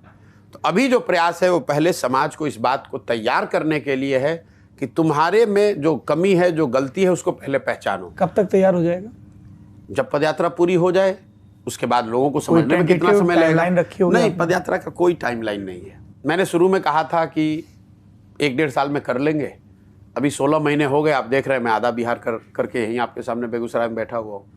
शायद 1 साल और लग जाए, 1.5 साल और लग जाए, मुझे पता नहीं है। इस पदयात्रा का कोई किलोमीटर और दिन निश्चित नहीं है। एक चीज़ निश्चित है कि इसको करना है, ईमानदारी और शुद्धता से करना है। ये भी निश्चित है कि उसके बाद एक राजनीतिक दल का ऐलान बिल्कुल करेंगे। उस पदयात्रा के उद्देश्य में है। 3 जो मूल उद्देश्य हैं। पहला उद्देश्य क्या है कि लोगों को ये बताया जाए कि भाई मेरे, आप अपने और अपने बच्चों के लिए वोट दो। दूसरा उद्देश्य है कि विकल्प के अभाव में किसी गलत आदमी, गलत दल को वोट न दो। इसके लिए एक नया दल और नया विकल्प बनाओ ताकि आपको मजबूरी में किसी को ना वोट देना पड़े। और तीसरा उद्देश्य ये है कि ज़मीनी हकीकत को समझकर हर पंचायत के विकास का अगले 10 साल का एक योजना बनाओ। इन तीनों चीज़ को कर रहे हैं। इन तीनों चीज़ को जब करेंगे तो दल भी बन जाएगा। अगर लोग समझ जाएंगे, उनके सामने एक अच्छा दल होगा, उनके पास एक सुधारने का योजना होगा, तीनों चीज़ मिलेगा तो बिहार सुधरेगा। और ये दल बिहार के अगले विधानसभा चुनाव, अगर वो नियत समय पर होते हैं, उससे पहले अस्तित्व में आ जाएगा? बिल्कुल आ जाना चाहिए, क्योंकि अभी तक का जो टाइमलाइन है उसके हिसाब से देखिए 2/3 बिहार अगर हम कर लें पदयात्रा, तो कम से कम मैं जनता को ये कह सकता हूँ कि जो मैंने आपको कहा था कि मैं पूरा बिहार चल के, समझ के, लोगों से मिलकर ही दल बनाने की के जुगत में लगूंगा, उस बात से मैं पीछे नहीं हट सकता हूँ। अगर इसका मतलब है कि मुझे 5 साल और वेट करना पड़े तो भी मुझे कोई जल्दी नहीं है। लेकिन अगर नियत समय पर चुनाव हुए तो उससे पहले पदयात्रा पूरी हो जाएगी, दल बन गया होगा, तो हमारी वो जिम्मेवारी है कि उस दल को जिताने के लिए भी सब प्रयास जो करना है वो करेंगे। और मुझे लगता है कि विधानसभा चुनाव से पहले ये काम पूरा हो जाएगा। और 25 में अगर चुनाव हुए तो आपको और देश को, मतलब कम से कम बिहार से बहुत आश्चर्यजनक रिजल्ट देखने को मिलेंगे। और ये मैं बात बहुत गंभीरता से कह रहे हैं, आप भी मुझे बहुत दिन से फॉलो करते हैं। मैं उनमें से नहीं हूँ जो मंच पर खड़ा होकर कहता है भैया मैं इतने सीट जीत रहा हूँ। अगर मैं कह रहा हूँ तो ज़मीनी हकीकत को समझ के कह रहा हूँ, डेटा सर्वे को देख कर कह रहा हूँ, जितने तरह के स्टडीज संभव हैं वो सबको शामिल करके कह रहा हूँ। बिल्कुल यहाँ जनता अल्टरनेट के लिए तैयार बैठी हुई है। अभी इस बात के लिए नहीं तैयार है कि वो अल्टरनेट जनसुराज होगा कि कुछ और होगा, लेकिन जनता इन तीनों दलों से अलग हटके, जदयू, आरजेडी और भाजपा से अलग हटकर कोई नया विकल्प चाहती है। इसमें 1 पैसे का भी कोई डाउट नहीं है। आप जिस तरह का भी सर्वे चाहे करा लें, सारे आंकड़े बता रहे हैं करीब करीब 55% बिहार के लोग, cutting across all caste and class, they are in favour of a new party, a new opportunity, new option. 55% लोग बिहार में नया दल, नया विकल्प चाहते हैं। क्या ये पार्टी किसी से गठबंधन करेगी? कौन सी पार्टी? जो आप बनाएंगे। सवाल ही नहीं पैदा होता है। 243 सीट मतलब 243, 242 नहीं। प्रशांत किशोर अगर जनसुराज जिस दिन दल बनेगा वो 243 लड़ेगा, 242 नहीं लड़ेगा जी, बिल्कुल आप इसको नोट कर लो। 243, ठीक नॉट है। 242। प्रशांत किशोर चुनाव लड़ेंगे? नहीं, मेरा चुनाव लड़ना कोई बहुत महत्व का विषय नहीं है। अगर सब लोग मिलकर तय करेंगे चुनाव लड़ेंगे, उसमें क्या है? चुनाव लड़ने में कौन सी बड़ी बात है। मैंने 2017-18 में बिहार की जनता को ये कहा था, जब मैं जदयू में आया था, क्योंकि तब ये चर्चा थी कि मैं राज्यसभा जा रहा हूँ, कि मैं 10 साल तक, आपको भी मैंने आप ही के इंटरव्यू में कहा था कि 10 साल तक पार्लियामेंट में नहीं जाऊँगा, ना राज्यसभा ना लोकसभा। मेरी कोई उसमें दिलचस्पी अभी नहीं है। With all due respect to the parliamentarians, मेरी उसमें दिलचस्पी नहीं है। मैं 17-18 के बाद मेरे पास 10 ऐसे ऑप्शन आए होंगे जब लोगों ने कहा होगा भैया राज्यसभा चले जाओ, ये मुझे नहीं करना है। बिहार में रहना है, बिहार का ही काम करना है। तो विधानसभा लड़ेंगे? मैं 2028 तक तो यहाँ से बाहर जाने का सवाल नहीं है। चुनाव के नज़रिए से विधानसभा का चुनाव होगा, सब दल के साथी कहेंगे लड़ना है, लड़ेंगे, क्या दिक्कत है। कोई सीट भी आइडेंटिफाई हुआ है? भाई हम लोग दूसरे राज्यों में जाकर लोगों के लिए सीट आइडेंटिफाई कर देते हैं 6 महीने में। अगर मुझे चुनाव लड़ना होगा सौरभ भाई, तो आपको क्या लगता है मुझे सीट नहीं मिलेगा बिहार में? इतनी समझ तो मुझे मेरे पर छोड़ दीजिए कि मैं अपने लिए सीट तो ढूंढ ही लूंगा बिहार में। नहीं, हमें तो पूरी आपकी समझ पे पूरा भरोसा नहीं, है। लेकिन मेरा काम ऐसा है प्रशांत किशोर जी, जनता चौक चौराहे पर जो भी चर्चा कर रही है, मेरा ये दायित्व है कि मैं आपसे पूछूं। तो अगर जनसुराज के साथी अगर कहेंगे कि प्रशांत किशोर को चुनाव लड़ना है तो चुनाव लड़ूंगा जी। वो लोग तय करेंगे। जहां से भी मेरे साथी कह देंगे, अररिया से कह देंगे अररिया से लड़ूंगा, चंपारण से कहेंगे चंपारण से लड़ूंगा, सासाराम बक्सर से कहेंगे वहां से लड़ूंगा, पटना कहेंगे पटना लड़ूंगा, राघोपुर कहेंगे तो राघोपुर से लड़ूंगा। मैं आपको ये भी बता दे रहा हूं जी, अगर मेरे साथियों ने कहा कि राघोपुर लड़ो, राघोपुर लड़ूंगा। कई लोग, मैं डरता किसी से नहीं हूं जी, ये बात तो आप जानते हो। मैं डरता किसी से नहीं हूं, और राजनीतिक तौर पे तो किसी से नहीं डरता हूं। कई लोग जब जनसुराज के अभियान को देख रहे हैं तो एक पैरेलल ड्रॉ कर रहे हैं, जिससे जाहिर है आपको कड़ी आपत्ति हो सकती है कि इस तरह का राजनीति में हमने पिछला प्रयोग दिल्ली सेंट्रिक आम आदमी पार्टी का देखा था कि एक आंदोलन हुआ, एक पार्टी बनी और उसने सत्ता में दावेदारी की। आप इस तरह की तुलनाओं को कैसे देखते हैं? नहीं, बेसिक उसमें फर्क यह है कि आम आदमी पार्टी आंदोलन से निकली हुई पार्टी है और मेरा आंदोलनों में कोई यकीन ही नहीं है। मैं तो रोज कहता हूं कि प्रशांत किशोर का आंदोलनों में, क्रांति में कोई यकीन ही नहीं है, क्योंकि मैंने जो पढ़ा है, समझा है, फ्रांस की क्रांति को अगर आप अपवाद के तौर पर हटा दें तो मानव सभ्यता के इतिहास में किसी भी क्रांति और आंदोलन से बहुत बड़ा विकास कहीं किसी को कोई फायदा नहीं हुआ है। क्रांति और आंदोलन जो है, लोग समझने में थोड़ी गलती करते हैं मेरी समझ से। क्रांति और आंदोलन तेज हथियार है जिससे कि आप बड़े से बड़े वृक्ष को काट सकते हैं। आंदोलनों के जरिए, क्रांति के जरिए आप लोगों को सत्ता से हटा सकते हैं, लेकिन नई व्यवस्था बनाना वो आंदोलनों के बस की बात नहीं है, वो क्रांति से नहीं हो सकती है। तो आम आदमी पार्टी के पहले का जो आंदोलन है उसने सत्ता से यूपीए को हटाने में बहुत बड़ा योगदान किया। जेपी के आंदोलन ने इंदिरा जी को सत्ता से हटा दिया, लेकिन जेपी के आंदोलन से बिहार का नवनिर्माण नहीं हुआ, देश का नवनिर्माण नहीं हुआ। इस बात को लोग गंभीरता से न पढ़ते हैं, न समझने का प्रयास करते हैं। आंदोलन जो है वो किसी को सत्ता से हटाने के लिए माकूल हथियार है, लेकिन अगर आपको समाज में कुछ नया बनाना है तो सृजन का एक अपना काल है, एक उसकी अपनी गति है, और इसीलिए ये ग्लैमरस नहीं है। इसीलिए लोगों की दिलचस्पी नहीं है कि भैया जनसुराज में क्या हो रहा है, क्योंकि मैं क्रांति नहीं कर रहा हूँ, आंदोलन नहीं कर रहा हूँ, हो हल्ला नहीं कर रहा हूँ। लेकिन बीज को अंकुरित होने में, अगर आप फसल लगी हुई है उसमें आग लगाना है तो बहुत बड़ी खबर है, लेकिन बीज अगर डाल रहे हैं उसको अंकुरित होकर फसल बनना है तो वो कोई खबर नहीं है। तो जो हम लोग कर रहे हैं ये अभियान है, ये आंदोलन नहीं है। और ये बीज डालना और बीज को अंकुरित करके फसल बनाने वाली बात है, लगी हुई फसल को जलाने की बात नहीं है। इसीलिए कई लोगों को लगता है, हमारे साथियों को भी लगता है कि भाई इतना हम लोग बड़ा प्रयास कर रहे हैं लेकिन इसकी चर्चा नहीं हो रही है। खेत में धान लगा हुआ है, आग लगा दीजिएगा, चर्चा ही चर्चा है। बीज लगाइएगा, धान उसमें से निकल आएगा, लेकिन उसकी कोई चर्चा नहीं होती। सड़क पर गाड़ी चल रही है, उसकी कोई चर्चा नहीं, एक्सीडेंट होगा, चर्चा होगी। चर्चा में आना हमारा लक्ष्य नहीं है। साल 2 साल स्थिर से ईमानदारी और शुद्धता से इसको करना मेरा लक्ष्य है। मेरा ये मानना है कि समाज में इसके जरिए सुधार लाया जा सकता है और बिल्कुल मैं इसके लिए कृत संकल्पित हूँ कि इसको करूँगा। प्रशांत, आप बीज का जिक्र कर रहे हैं। हमने इस पदयात्रा में एक दिलचस्प प्रयोग देखा जिसमें सुबह सवेरे बच्चे जुटते हैं, अपनी प्रतिभा का प्रदर्शन करते हैं और ये एक पीला पत्रक है, वाहिनी जन स्वराज युवा उन्नति प्रतियोगिता बिहार, प्रतिभा का चयन करना, करियर की परामर्श की निःशुल्क व्यवस्था। इसको करने के पीछे क्या विचार था? मेरा पहली बात तो मेरा कोई ये विचार नहीं है। ये तो हमारे पदयात्री साथियों ने, जब हम लोगों ने पदयात्रा शुरू की तो सुबह में इसमें एक प्रार्थना सभा होती थी। तो फिर धीरे धीरे जब रोज होने लगी प्रार्थना तो लोगों को मोनोटोनस हो गया, लोग जाते ही नहीं थे।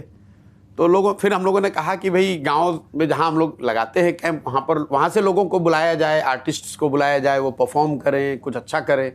तो वो एक्सपेरिमेंट भी ज़्यादा सक्सेसफुल नहीं हुआ, क्योंकि हर गांव में जो आता है ढोलक वोलक बजाता है उसको लोग सुन के भाग जाते हैं कि इसको तो रोज़ ही सुन रहे हैं। फिर हमारे कुछ पदयात्री साथियों ने, उन्होंने अपने स्तर पे, मेरा इसमें कोई योगदान नहीं है, उनका क्रेडिट है, उन्होंने उन गाँव से जहाँ पे हम लोग कैंप लगाते हैं बच्चों को बुलाना शुरू किया और वो बच्चे खेलकूद, कल्चरल प्रोग्राम और कंपटीशन, धीरे धीरे ये इवॉल्व हुआ है। अब स्थिति ये है कि हर दिन जहाँ हम लोग कैंप लगाते हैं वहाँ 100, 200, 400, 300 बच्चे आते हैं। 2-3 घंटे वो पार्टिसिपेट करते हैं, उनको क्विज कराया जाता है, वो परफॉर्म करते हैं स्टेज पर आकर। 2-4-5 दिन में मैं भी, जिस दिन समय मिलता है, जाके मैं भी 1-2 लाइन उनसे बात करता हूँ। लेकिन ये पूरी तरीके से मेरे पदयात्री साथियों का योगदान है, ये उनकी सोच है और इससे मुझे लगता है कि हम लोग गांव में बच्चों को जोड़ पा रहे हैं, उनको बता रहे हैं कि भाई आप जात पात में मत पढ़ो, अपने लिए पढ़ाई के लिए, अपने लिए फ्यूचर के लिए सोचो। ये जो छोटी मोटी बातें हम लोग बता सकते हैं वो बताते हैं और एक समाज से जुड़ने का एक तरीका है। और PK youth club? PK youth club इन सब से बिल्कुल अलग है। जब मैंने जन स्वराज अभियान शुरू किया तो मैंने बिहार में एक अध्ययन कराया कि यहाँ पर पिछले 30 साल में कौन से लोग हैं जो सांसद और विधायक बने हैं। और मुझे खुद आश्चर्य हुआ कि जितने भी विधायक और सांसद पिछले 30 वर्ष में यहाँ बने हैं, चाहे जिस दल से बने हों, उनकी जब मैंने सूची बनवाई तो पता चला कि 1250 परिवार के लोग ही यहाँ पर सांसद विधायक बने हैं। जब जिस दल का दौर रहा, उस परिवार या उस परिवार के लोगों ने उस पर जाकर अपना सिक्का जमा लिया या अपना झंडा गाड़ दिया। तो मैंने जब इसका अध्ययन किया, मुझे लगा कि भाई इतनी बड़ी बिहार की आबादी है, 13 करोड़, 3.5 करोड़ परिवार के लोग रहते हैं और ऐसा कैसे है कि 1250 परिवार के लोग ही सांसद विधायक बनते हैं। तो उसकी एक वजह यह है कि अगर आप बिहार में विधायक के लड़के नहीं हैं, बड़े परिवार के बच्चे नहीं हैं, आप में राजनीतिक सूझबूझ चाहे जितनी हो, जज्बा जितना भी हो, आपको आगे बढ़ाने वाला, कोई हाथ पकड़ के आगे बढ़ाने वाला या मदद करने वाला नहीं है। इसलिए मैंने पीके यूथ क्लब शुरू किया है, जिसमें मैं 1 लाख बच्चों को, बिहार में 1 लाख बच्चों को, यहाँ 8,500 पंचायत है, हर पंचायत से मैं 8 से 10 बच्चों को ढूंढ रहा हूँ जो राजनीति में आना चाहते हैं, राजनीति करना चाहते हैं। ऐसे बच्चों को मैं चिन्हित कर रहा हूँ और उनको क्लब के माध्यम से संगठित होना, अपने लिए अपने गांव पंचायत में एक भूमिका, अपनी पहचान बनाना और फिर धीरे धीरे राजनीति की सीढ़ी पे आगे बढ़ना, वार्ड सदस्य का चुनाव लड़ना, मुखिया, सरपंच, समिति का चुनाव लड़ना, अगर क्षमता हो तो कल 5 साल 10 साल में विधायक बनना। इस तरह की सोच और आशा अपेक्षा रखने वाले लोगों को यूथ क्लब के जरिए जोड़ा जा रहा है। 25,000 क्लब ऐसे खोले हुए हैं और अभी आप ज़मीन पर जाएंगे, अगर उसको देखेंगे तो उसमें बहुत सारे ऐसे भी क्लब हैं जो खुले हैं लेकिन बहुत एक्टिव नहीं है। और कई लोग ऐसा कहते हैं, भैया आपने क्लब खोला, वो चल नहीं रहा है। तो उन्हें ये पता नहीं चल रहा है, भाई हमें 1 लाख बच्चों को ढूंढना है। तो हम अगर 2 लाख क्लब, 3 लाख क्लब खोलेंगे तो उसमें से 10, 20, 25, 50% बच्चे ऐसे निकल सकते हैं जो कि ईमानदारी से इसको खोलें और चलाएं। मेरा लक्ष्य है कि पहले चरण में 1 लाख बच्चों को अवसर दिया जाए। उसमें से अगर 10,000 बच्चे भी अच्छे निकल गए तो यही बच्चे कल समिति बनेंगे, मुखिया बनेंगे, सरपंच बनेंगे, और इससे बिहार में ग्रास रूट लेवल पे लीडरशिप की क्वालिटी में सुधार आएगा। बंगाल में यूथ क्लब का बहुत कल्चर है। नहीं, बंगाल के यूथ क्लब और इस क्लब में जमीन आसमान का फर्क है। बंगाल में जो यूथ क्लब है, जो कम्युनिस्ट के टाइम से चला आ रहा है, उनका प्राइमरी गोल जो है वो सोशियो रिलीजियस एक्टिविटीज़ के लेकर है, खासकर दुर्गा पूजा को ऑर्गेनाइज करना।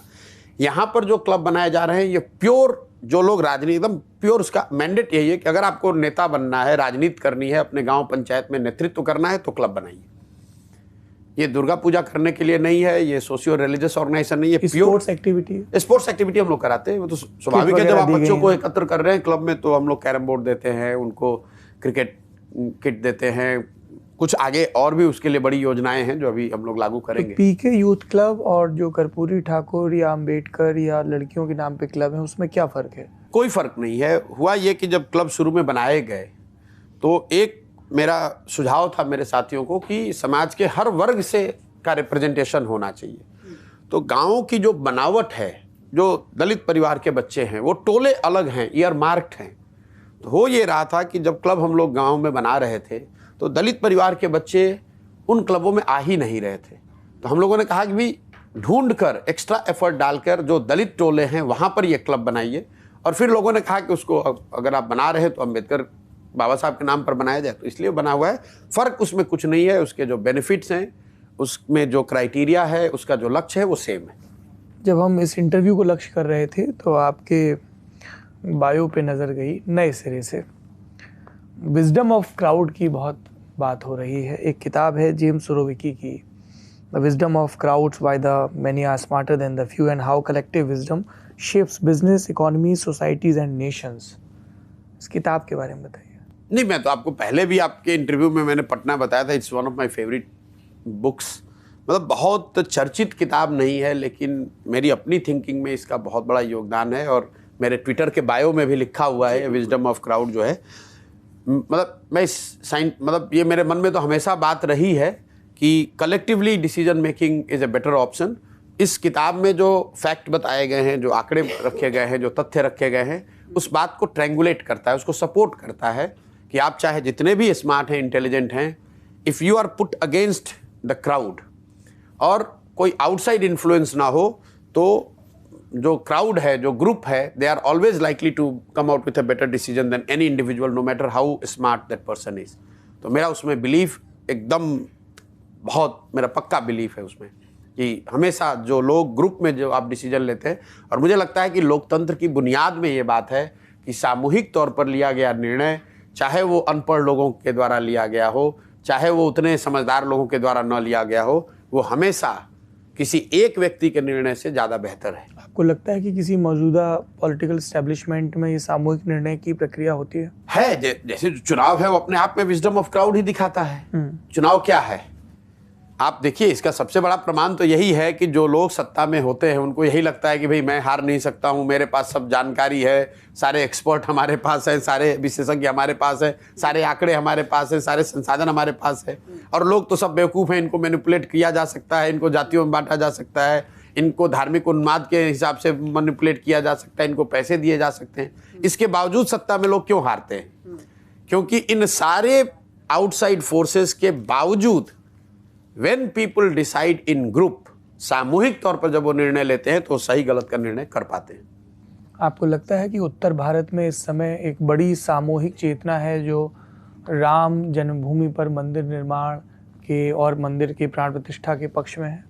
नहीं, वो हिंदुत्व की जो विचारधारा है उसका एक सबसेट है। जो मूल ताकत है वो हिंदुत्व की विचारधारा है, जिस पर लंबे समय से संघ ने, भाजपा ने प्रयास करके समाज के एक बड़े वर्ग को उससे अलाइन किया है, अपने से जोड़ लिया है। अब वो चाहे राम मंदिर की बात हो या कुछ दूसरी उससे जुड़ी हुई बातें हो, ये सब उसका सबसेट है। हिंदुत्व की विचारधारा उसका प्रभाव है, और आंकड़े भी बता रहे हैं कि करीब करीब 50%, मतलब आधे Hindu, cutting across all cast, variation हो सकता है अलग अलग कास्टों में, लेकिन करीब करीब आधे हिंदू जो हैं वो भाजपा संघ की इस हिंदुत्व के विचारधारा से, आधे से थोड़ा कम हिंदू इस विचारधारा से इत्तेफाक रखते हैं या उसके प्रति झुकाव रखते हैं, इसीलिए भाजपा जीत रही है। आजकल दिल्ली की मीडिया में कुछ एक जो सुर्खियां बनती हैं वो ये बनती हैं कि किसको किसको 22 जनवरी का न्योता मिला, किसको नहीं मिला, कौन जाएगा कौन नहीं जाएगा। आपसे कभी किसी ने पूछा? नहीं, हम लोग की क्या औकात है, हमारी तो कोई औकात ही नहीं, कोई हमारी बिसात नहीं है। हमको कौन, और हमारी कोई ऐसी इच्छा भी नहीं। हम यहीं के मंदिरों में जाने में खुश हैं, बिहार के गांव के मंदिर में ही जाना चाहते हैं। हम यहाँ पे खुश हैं, हमें कहीं जाने की जरूरत नहीं। आप कह रहे हैं हमारी क्या हस्ती, हमारी हस्ती नहीं प्रधानमंत्री है। नरेंद्र मोदी आपसे बुलाकर मिलते हैं? नहीं, मिलते थे, कभी मिले होंगे। अब आज की कब तारीख से नहीं मिले? मैं कई वर्ष से नहीं मिला हूँ अभी, फोन और पे भी बात नहीं होती? मेरी कोई ऐसी इच्छा नहीं है। फोन पे भी बात नहीं होती? ये बेकार की बात है भाई। आप ये बताइए सौरभ द्विवेदी, अगर आपको प्रधानमंत्री सामने से फोन करेंगे, प्रधानमंत्री कार्यालय से फोन आएगा, तो आप फोन उठाओगे नहीं उठाओगे? बिल्कुल उठाएंगे। और बात अगर कही जाएगी तो आपको बात बोल करनी पड़ेगी जी। हमारी उसमें क्या, हमारी चॉइस नहीं है। अगर कोई सामने से फोन करेगा तो मैं फोन उठा के जवाब दे दूंगा, या जो मेरे से पूछा जाएगा मैं बता दूंगा। कब से नहीं किया सामने से फोन? अब ये उनसे जाके पूछिए। मेरा ये कोई मसला नहीं है। मैं जो काम कर रहा हूं मैं इसमें खुश हूं, मुझे कहीं से बाहर जाने की जरूरत नहीं है। बिहार के गांव-गांव में राम के, शिव के, अलग अलग देवताओं के मंदिर हैं, रोज उसका दर्शन कर रहे हैं, वो काफी है। ये इतनी लंबी बातचीत में पहली बार आप थोड़े से उद्विग्न दिख रहे हैं। उद्विग्न? जी। नहीं, उद्विग्न नहीं, मैं उद्विग्न तो जल्दी होता नहीं हूँ। आप कह रहे भी वहां का न्योता क्यों नहीं आया? हम नहीं, मैं तो उसके बाद दूसरे सवाल पे आ गया, प्रधानमंत्री से बात कब से नहीं हुई? इसलिए कि अगर प्रधानमंत्री ने आपको फोन किया या संपर्क किया तो पहले तो वो सार्वजनिक मसला नहीं है, बिल्कुल। तो मुझे उस पर टीका टिप्पणी नहीं करना चाहिए। और मैं उन लोगों में से हूं जो ऐसा मानते हैं कि जो बातें प्राइवेट में हो उसको सार्वजनिक अगर उसकी ज़रूरत ना हो तो नहीं करनी चाहिए। और मेरा कोई प्रधानमंत्री से लेना देना है नहीं, ना उनको हमारी ज़रूरत है ना हमें उनकी ज़रूरत है। अभी वो देश के कोई ज़रूरत नहीं है। प्रधानमंत्री के पास 100 प्रशांत किशोर से ज़्यादा काबिल लोग हैं। के व्यक्तिगत संबंध भी तो हैं। व्यक्तिगत संबंध कुछ नहीं है। जब थे तब उनके साथ काम किया है, डंके की चोट पर किया है, पूरा देश उसको जानता है। आज मैं अपना काम कर रहा हूँ और इसमें संतुष्ट हूँ। अच्छा, आपने कहा वो personal meeting, I respect that. नहीं, मीटिंग की बात नहीं, फोन कॉल की बात की। देखिए, व्यक्ति की बात नहीं है, बात उस कुर्सी की है। जी। इस देश का प्रधानमंत्री अगर आपसे मिलना चाहे या आपको बुलाए तो हमारी उतनी औकात नहीं है कि हम कह दें कि हम नहीं जाएंगे या नहीं फोन उठाएंगे। अगर कोई कह रहा है तो झूठ बोल रहा है। लेकिन कोई अगर हमसे बात करे, उससे इसका मतलब ये नहीं है कि मैं उनसे सहमत हूँ या मैं उनके साथ जुड़ा हूँ या वो मेरे व्यक्तिगत संबंध हैं या मैं उनके लिए काम करने जा रहा हूँ। मुझे राहुल गांधी भी फोन करेंगे तो भी फोन उठाना पड़ेगा। तो कहा ही नहीं गया कभी। मैं आपको कह रहा हूँ, राहुल गांधी भी फोन करेंगे तो भी उठाना पड़ेगा। ये सब लोग हमसे बहुत बड़े लोग हैं। राहुल जी का फोन आता है आपको? प्रशांत किशोर जी को? अभी तो आया नहीं कभी इधर, बेचारे वो बहुत व्यस्त हैं खुद ही। बेचारा भी कह दिया और व्यस्त भी कह दिया। इतना वर्कलोड है इसलिए बेचारा कह दिया। कहाँ फुर्सत है उनको हम लोग जैसे लोगों से बात करने की। आप ही तो सुझाव दे आए थे, यात्रा करिए, यात्रा कर रहे हैं। जब दिया था सुझाव तो पब्लिकली दिया था, सामने कैमरे के सामने दिया था, कुछ छुप के तो दिया नहीं था। और अभी जो अपना काम कर रहे हैं वो कर रहे हैं, वो अपने जगह पे वो ठीक है, हम अपना काम कर रहे हैं, हमें उनसे कोई लेना देना नहीं। अच्छा, 23 दिसंबर 2023 को आप आंध्र प्रदेश गए तो सुर्खियां नए सिरे से सजी। हैदराबाद से एक फ्लाइट में टीडीपी महासचिव नारा लोकेश के साथ आप विजयवाड़ा की तरफ गए थे। नहीं, विजयवाड़ा गए थे, चंद्रबाबू नायडू से मिलने गए थे। जी जी। इसलिए कि हमारे हम दोनों के एक कॉमन मित्र हैं जो बड़े नेता हैं, उनका ऐसा मानना था कि एक बार आप उनसे मिल लीजिए। बहुत दिनों से ये मीटिंग पेंडिंग थी, तो मैंने उनको जाकर ये कहा। और चूंकि आंध्र के पिछले चुनाव में मैंने YSRCP जगन मोहन रेड्डी की मदद की थी, तो चंद्रबाबू नायडू जी का ऐसा कहना था कि इस बार मैं उनकी मदद करूं।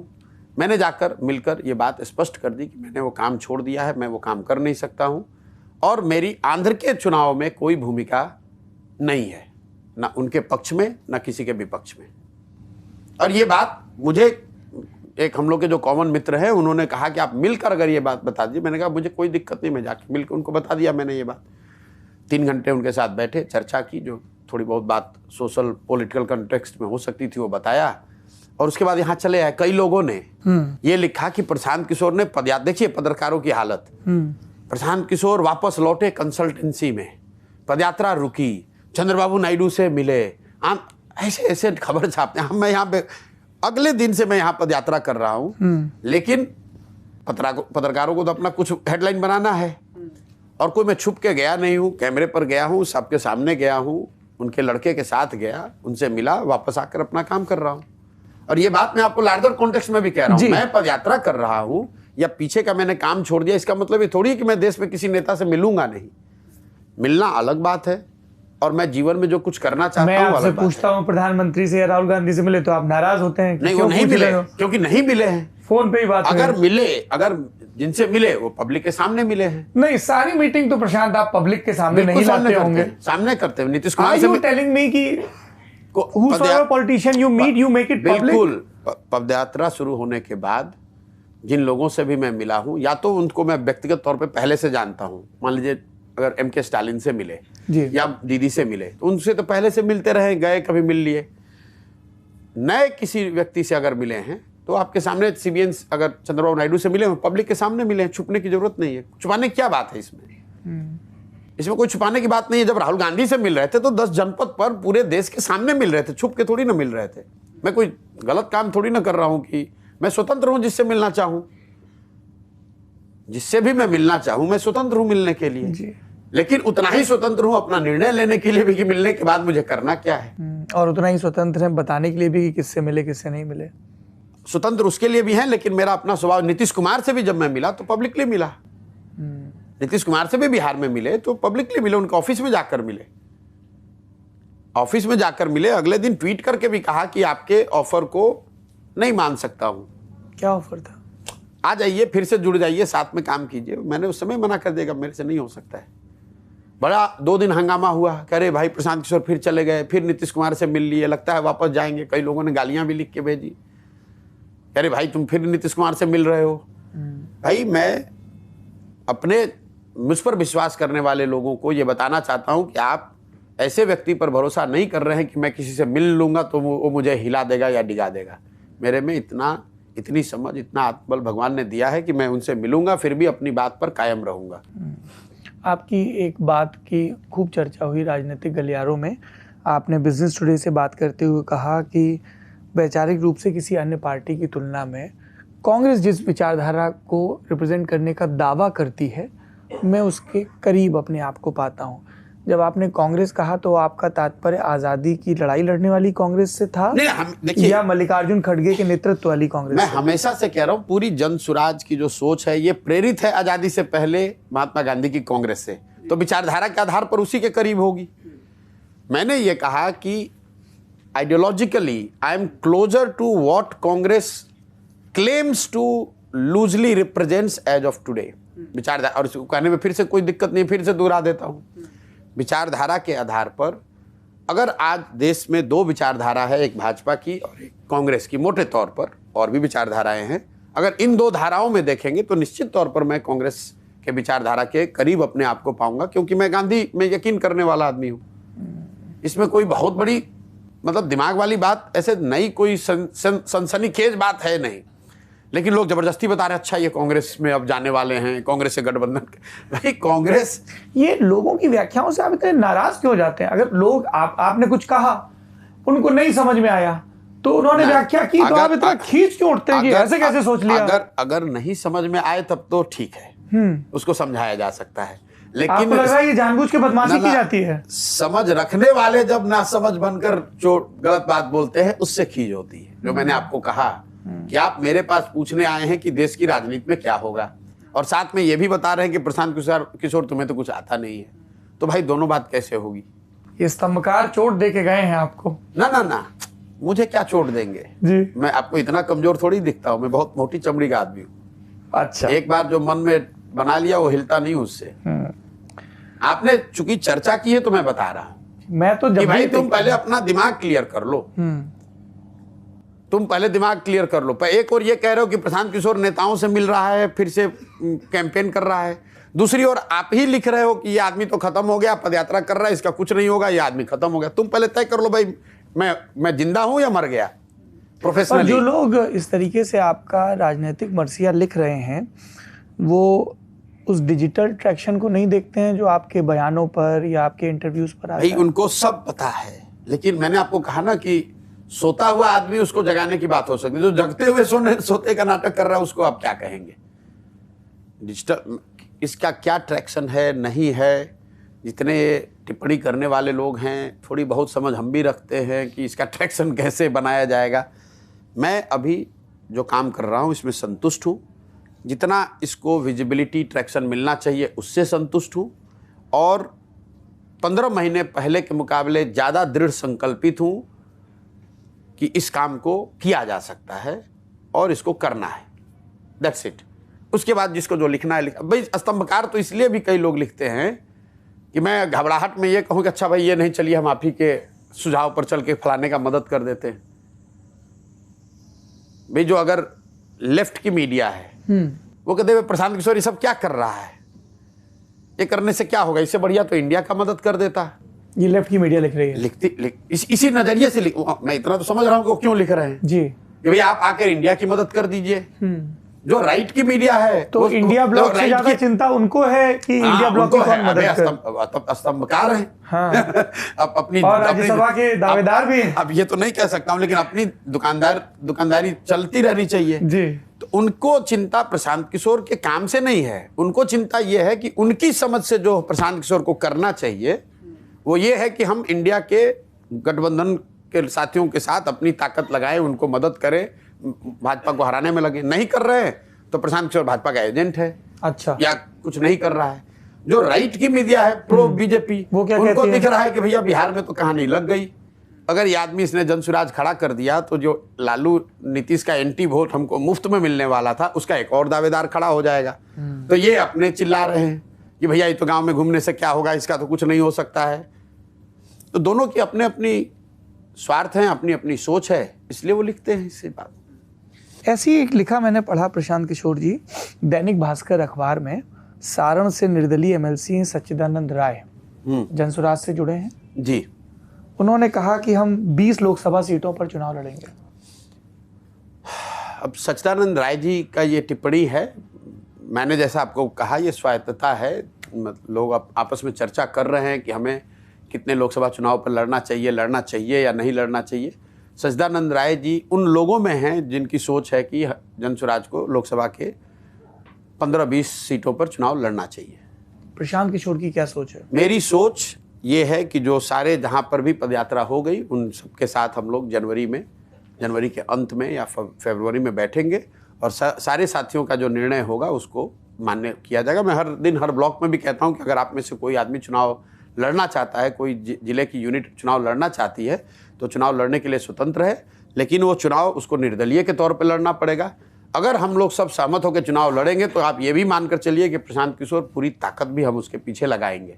इसका एक उदाहरण भी आपने देखा होगा, जब पहले 5 जिले में पदयात्रा पूरी हुई तो लोगों ने कहा आप तो शिक्षा की इतनी बात कर रहे हैं, शिक्षा के एमएलसी का चुनाव हो रहा है, इसको लड़ना चाहिए। हम लोग चुनाव लड़े और 5 जिले के जो जनसुराज से जुड़े हुए लोग हैं उन्होंने बैठकर अपने बीच से एक उम्मीदवार अफाक अहमद जी को तय किया और उनको जिताने के लिए हम सब ने कोशिश करी, थोड़ी बहुत प्रयास हम लोगों ने भी करा और वो सज्जन जीत कर आए हैं। वहाँ एनडीए भी हारी, महागठबंधन भी हारा। मतलब भाजपा की हालत तो ये हुई, उनको 450 वोट आया था अपने 5 MP वाले क्षेत्र में। उस पूरे सारण क्षेत्र में भाजपा के 5 सांसद हैं, इनको कुल जमा मिलाकर 491 वोट आया और जनसुराज का समर्थित जो निर्दलीय प्रत्याशी वो 4500 वोट लेकर जीता है। तो चुनाव अगर लड़ने की बात बनती है, लोकल यूनिट तय करती है, सही उम्मीदवार होगा तो पूरी ताकत से लड़ा जाएगा। लेकिन निर्दलीय लड़ा क्योंकि दल है नहीं। दल बनेगा तभी तो दल से लड़ सकते हैं। तो सच्चिदानंद राय जी उन लोगों में से हैं जो चाहते हैं या जिनका मत है कि हम लोग को चुनाव लड़ना चाहिए। पर अंततः जिले की यूनिट तय करेंगे या प्रशांत किशोर? अंततः जिले की यूनिट तय करेगी। इसलिए मैंने आपको उदाहरण भी बताया कि जब वो चुनाव हुआ तो उस समय बिहार में 7-8 और भी चुनाव हुए, लेकिन उन 5 जिलों में ये तय हुआ कि नहीं हमें चुनाव लड़ना है और हमारे पास सही प्रत्याशी है तो उसके पीछे ताकत लगाई गई। बार बार बिहार का जिक्र हो रहा है।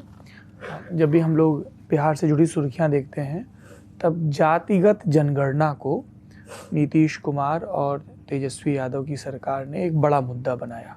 कांग्रेस ने इसे दूसरे स्टेट्स में रेप्लिकेट करने की कोशिश भी की, उनमें से ज़्यादातर में वो हारे।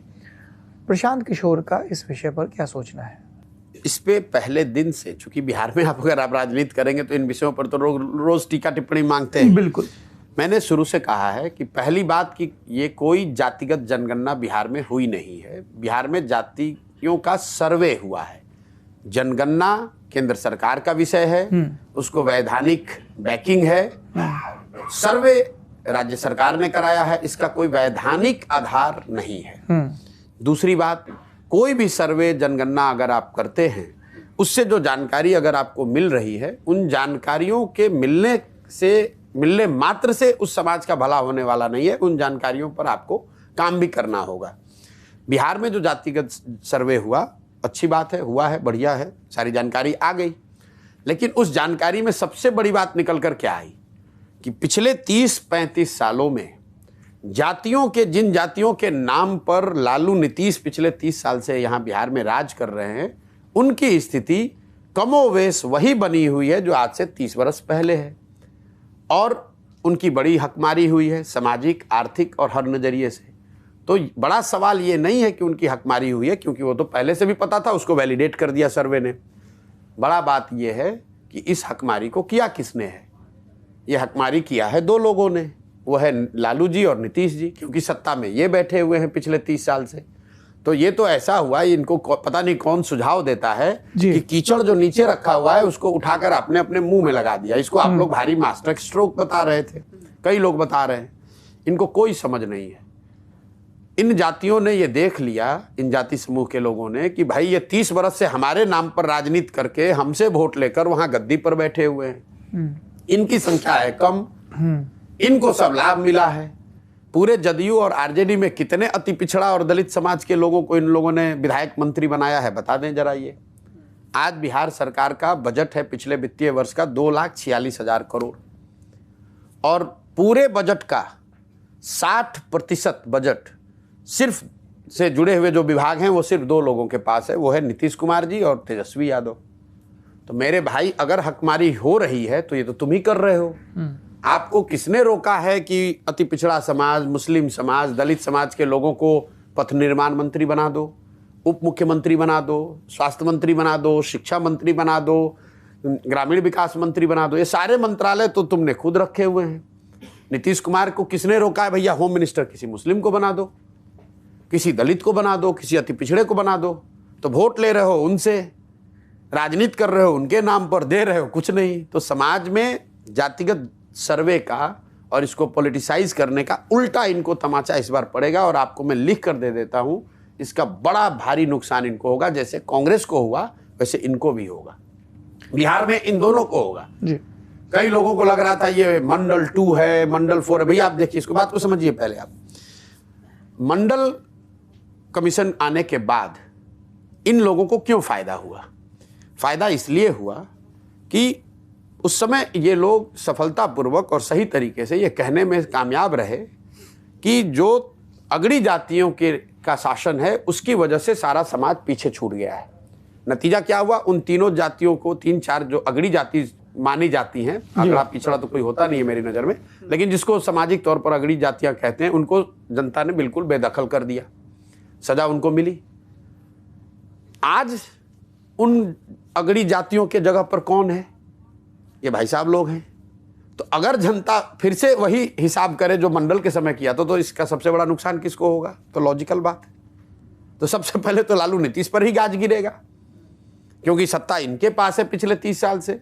सारे संसाधन पर कब्जा करके ये बैठे हुए हैं, अपने और अपने बच्चों को बैठाए हुए हैं। भाई बनाइए अति पिछड़ा को। लालू जी कहे कि जो बिहार में जो सबसे काबिल यादव लड़का है वो बनेगा मुख्यमंत्री, कोई दिक्कत नहीं है, कह के दिखाएं। ये जात की राजनीति कहां कर रहे हैं ये लोग? तो अपने परिवार की राजनीति कर रहे हैं। मैं तो रोज अपनी सभाओं में कहता हूं, ये जाति की राजनीति नहीं है। जात की राजनीति होती तो ये कहते कि भाई जो यादव समाज में सबसे काबिल लड़का है वो बनेगा बिहार का मुख्यमंत्री और सब लोग मदद कीजिए। लालू जी ये कहां कह रहे हैं? लालू जी तो ये कह रहे हैं कि मेरा लड़का काबिल हो या ना हो वो बनेगा मुख्यमंत्री, सब लोग आप लोग जात के नाम पर हमको वोट दीजिए। और बिहार की जनता इसको समझती है। एक भूमि सुधार का मुद्दा है जिसका आप जिक्र कर रहे हैं। ये कई लोगों ने कहा कि बर्र के छत्ते में हाथ डालने जैसा है। देखिए, मैं जो बात कहता हूं, मैंने एक संकल्प लिया हुआ है जी, कि मुझे जो बात सही लगेगी मैं बोलूँगा।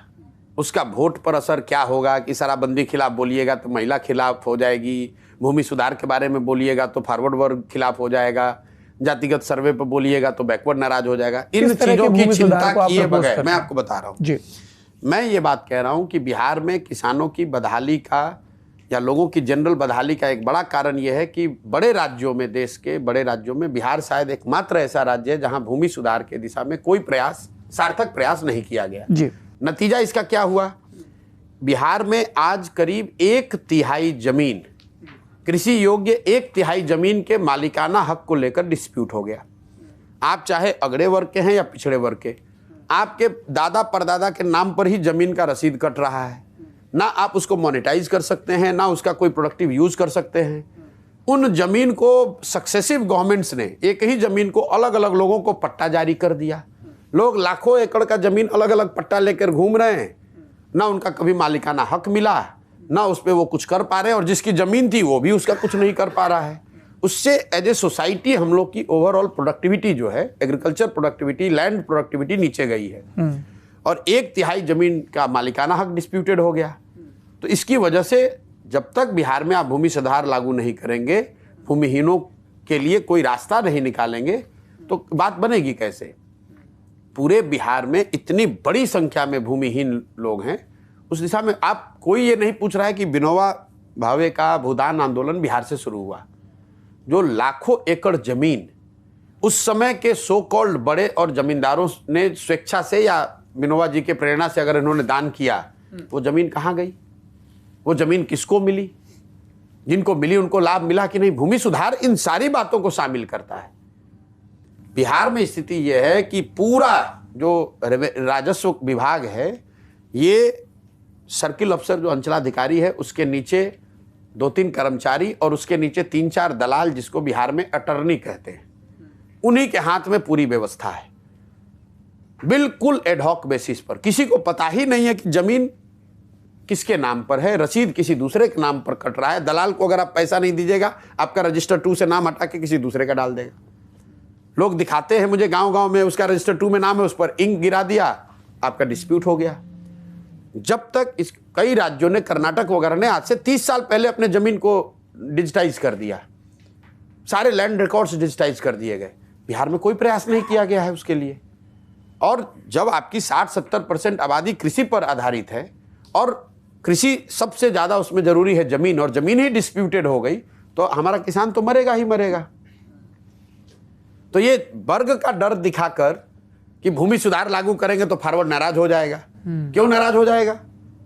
अगर आप जमीन के मालिकाना हक आपके पास है भी आज, तो आप उसका कुछ कर तो पा नहीं रहे हैं, क्योंकि वो तो रसीद ही नहीं आपके नाम पर कट रही है, या रसीद कट भी गया तो उसका कोई इस्तेमाल नहीं है यहाँ पर।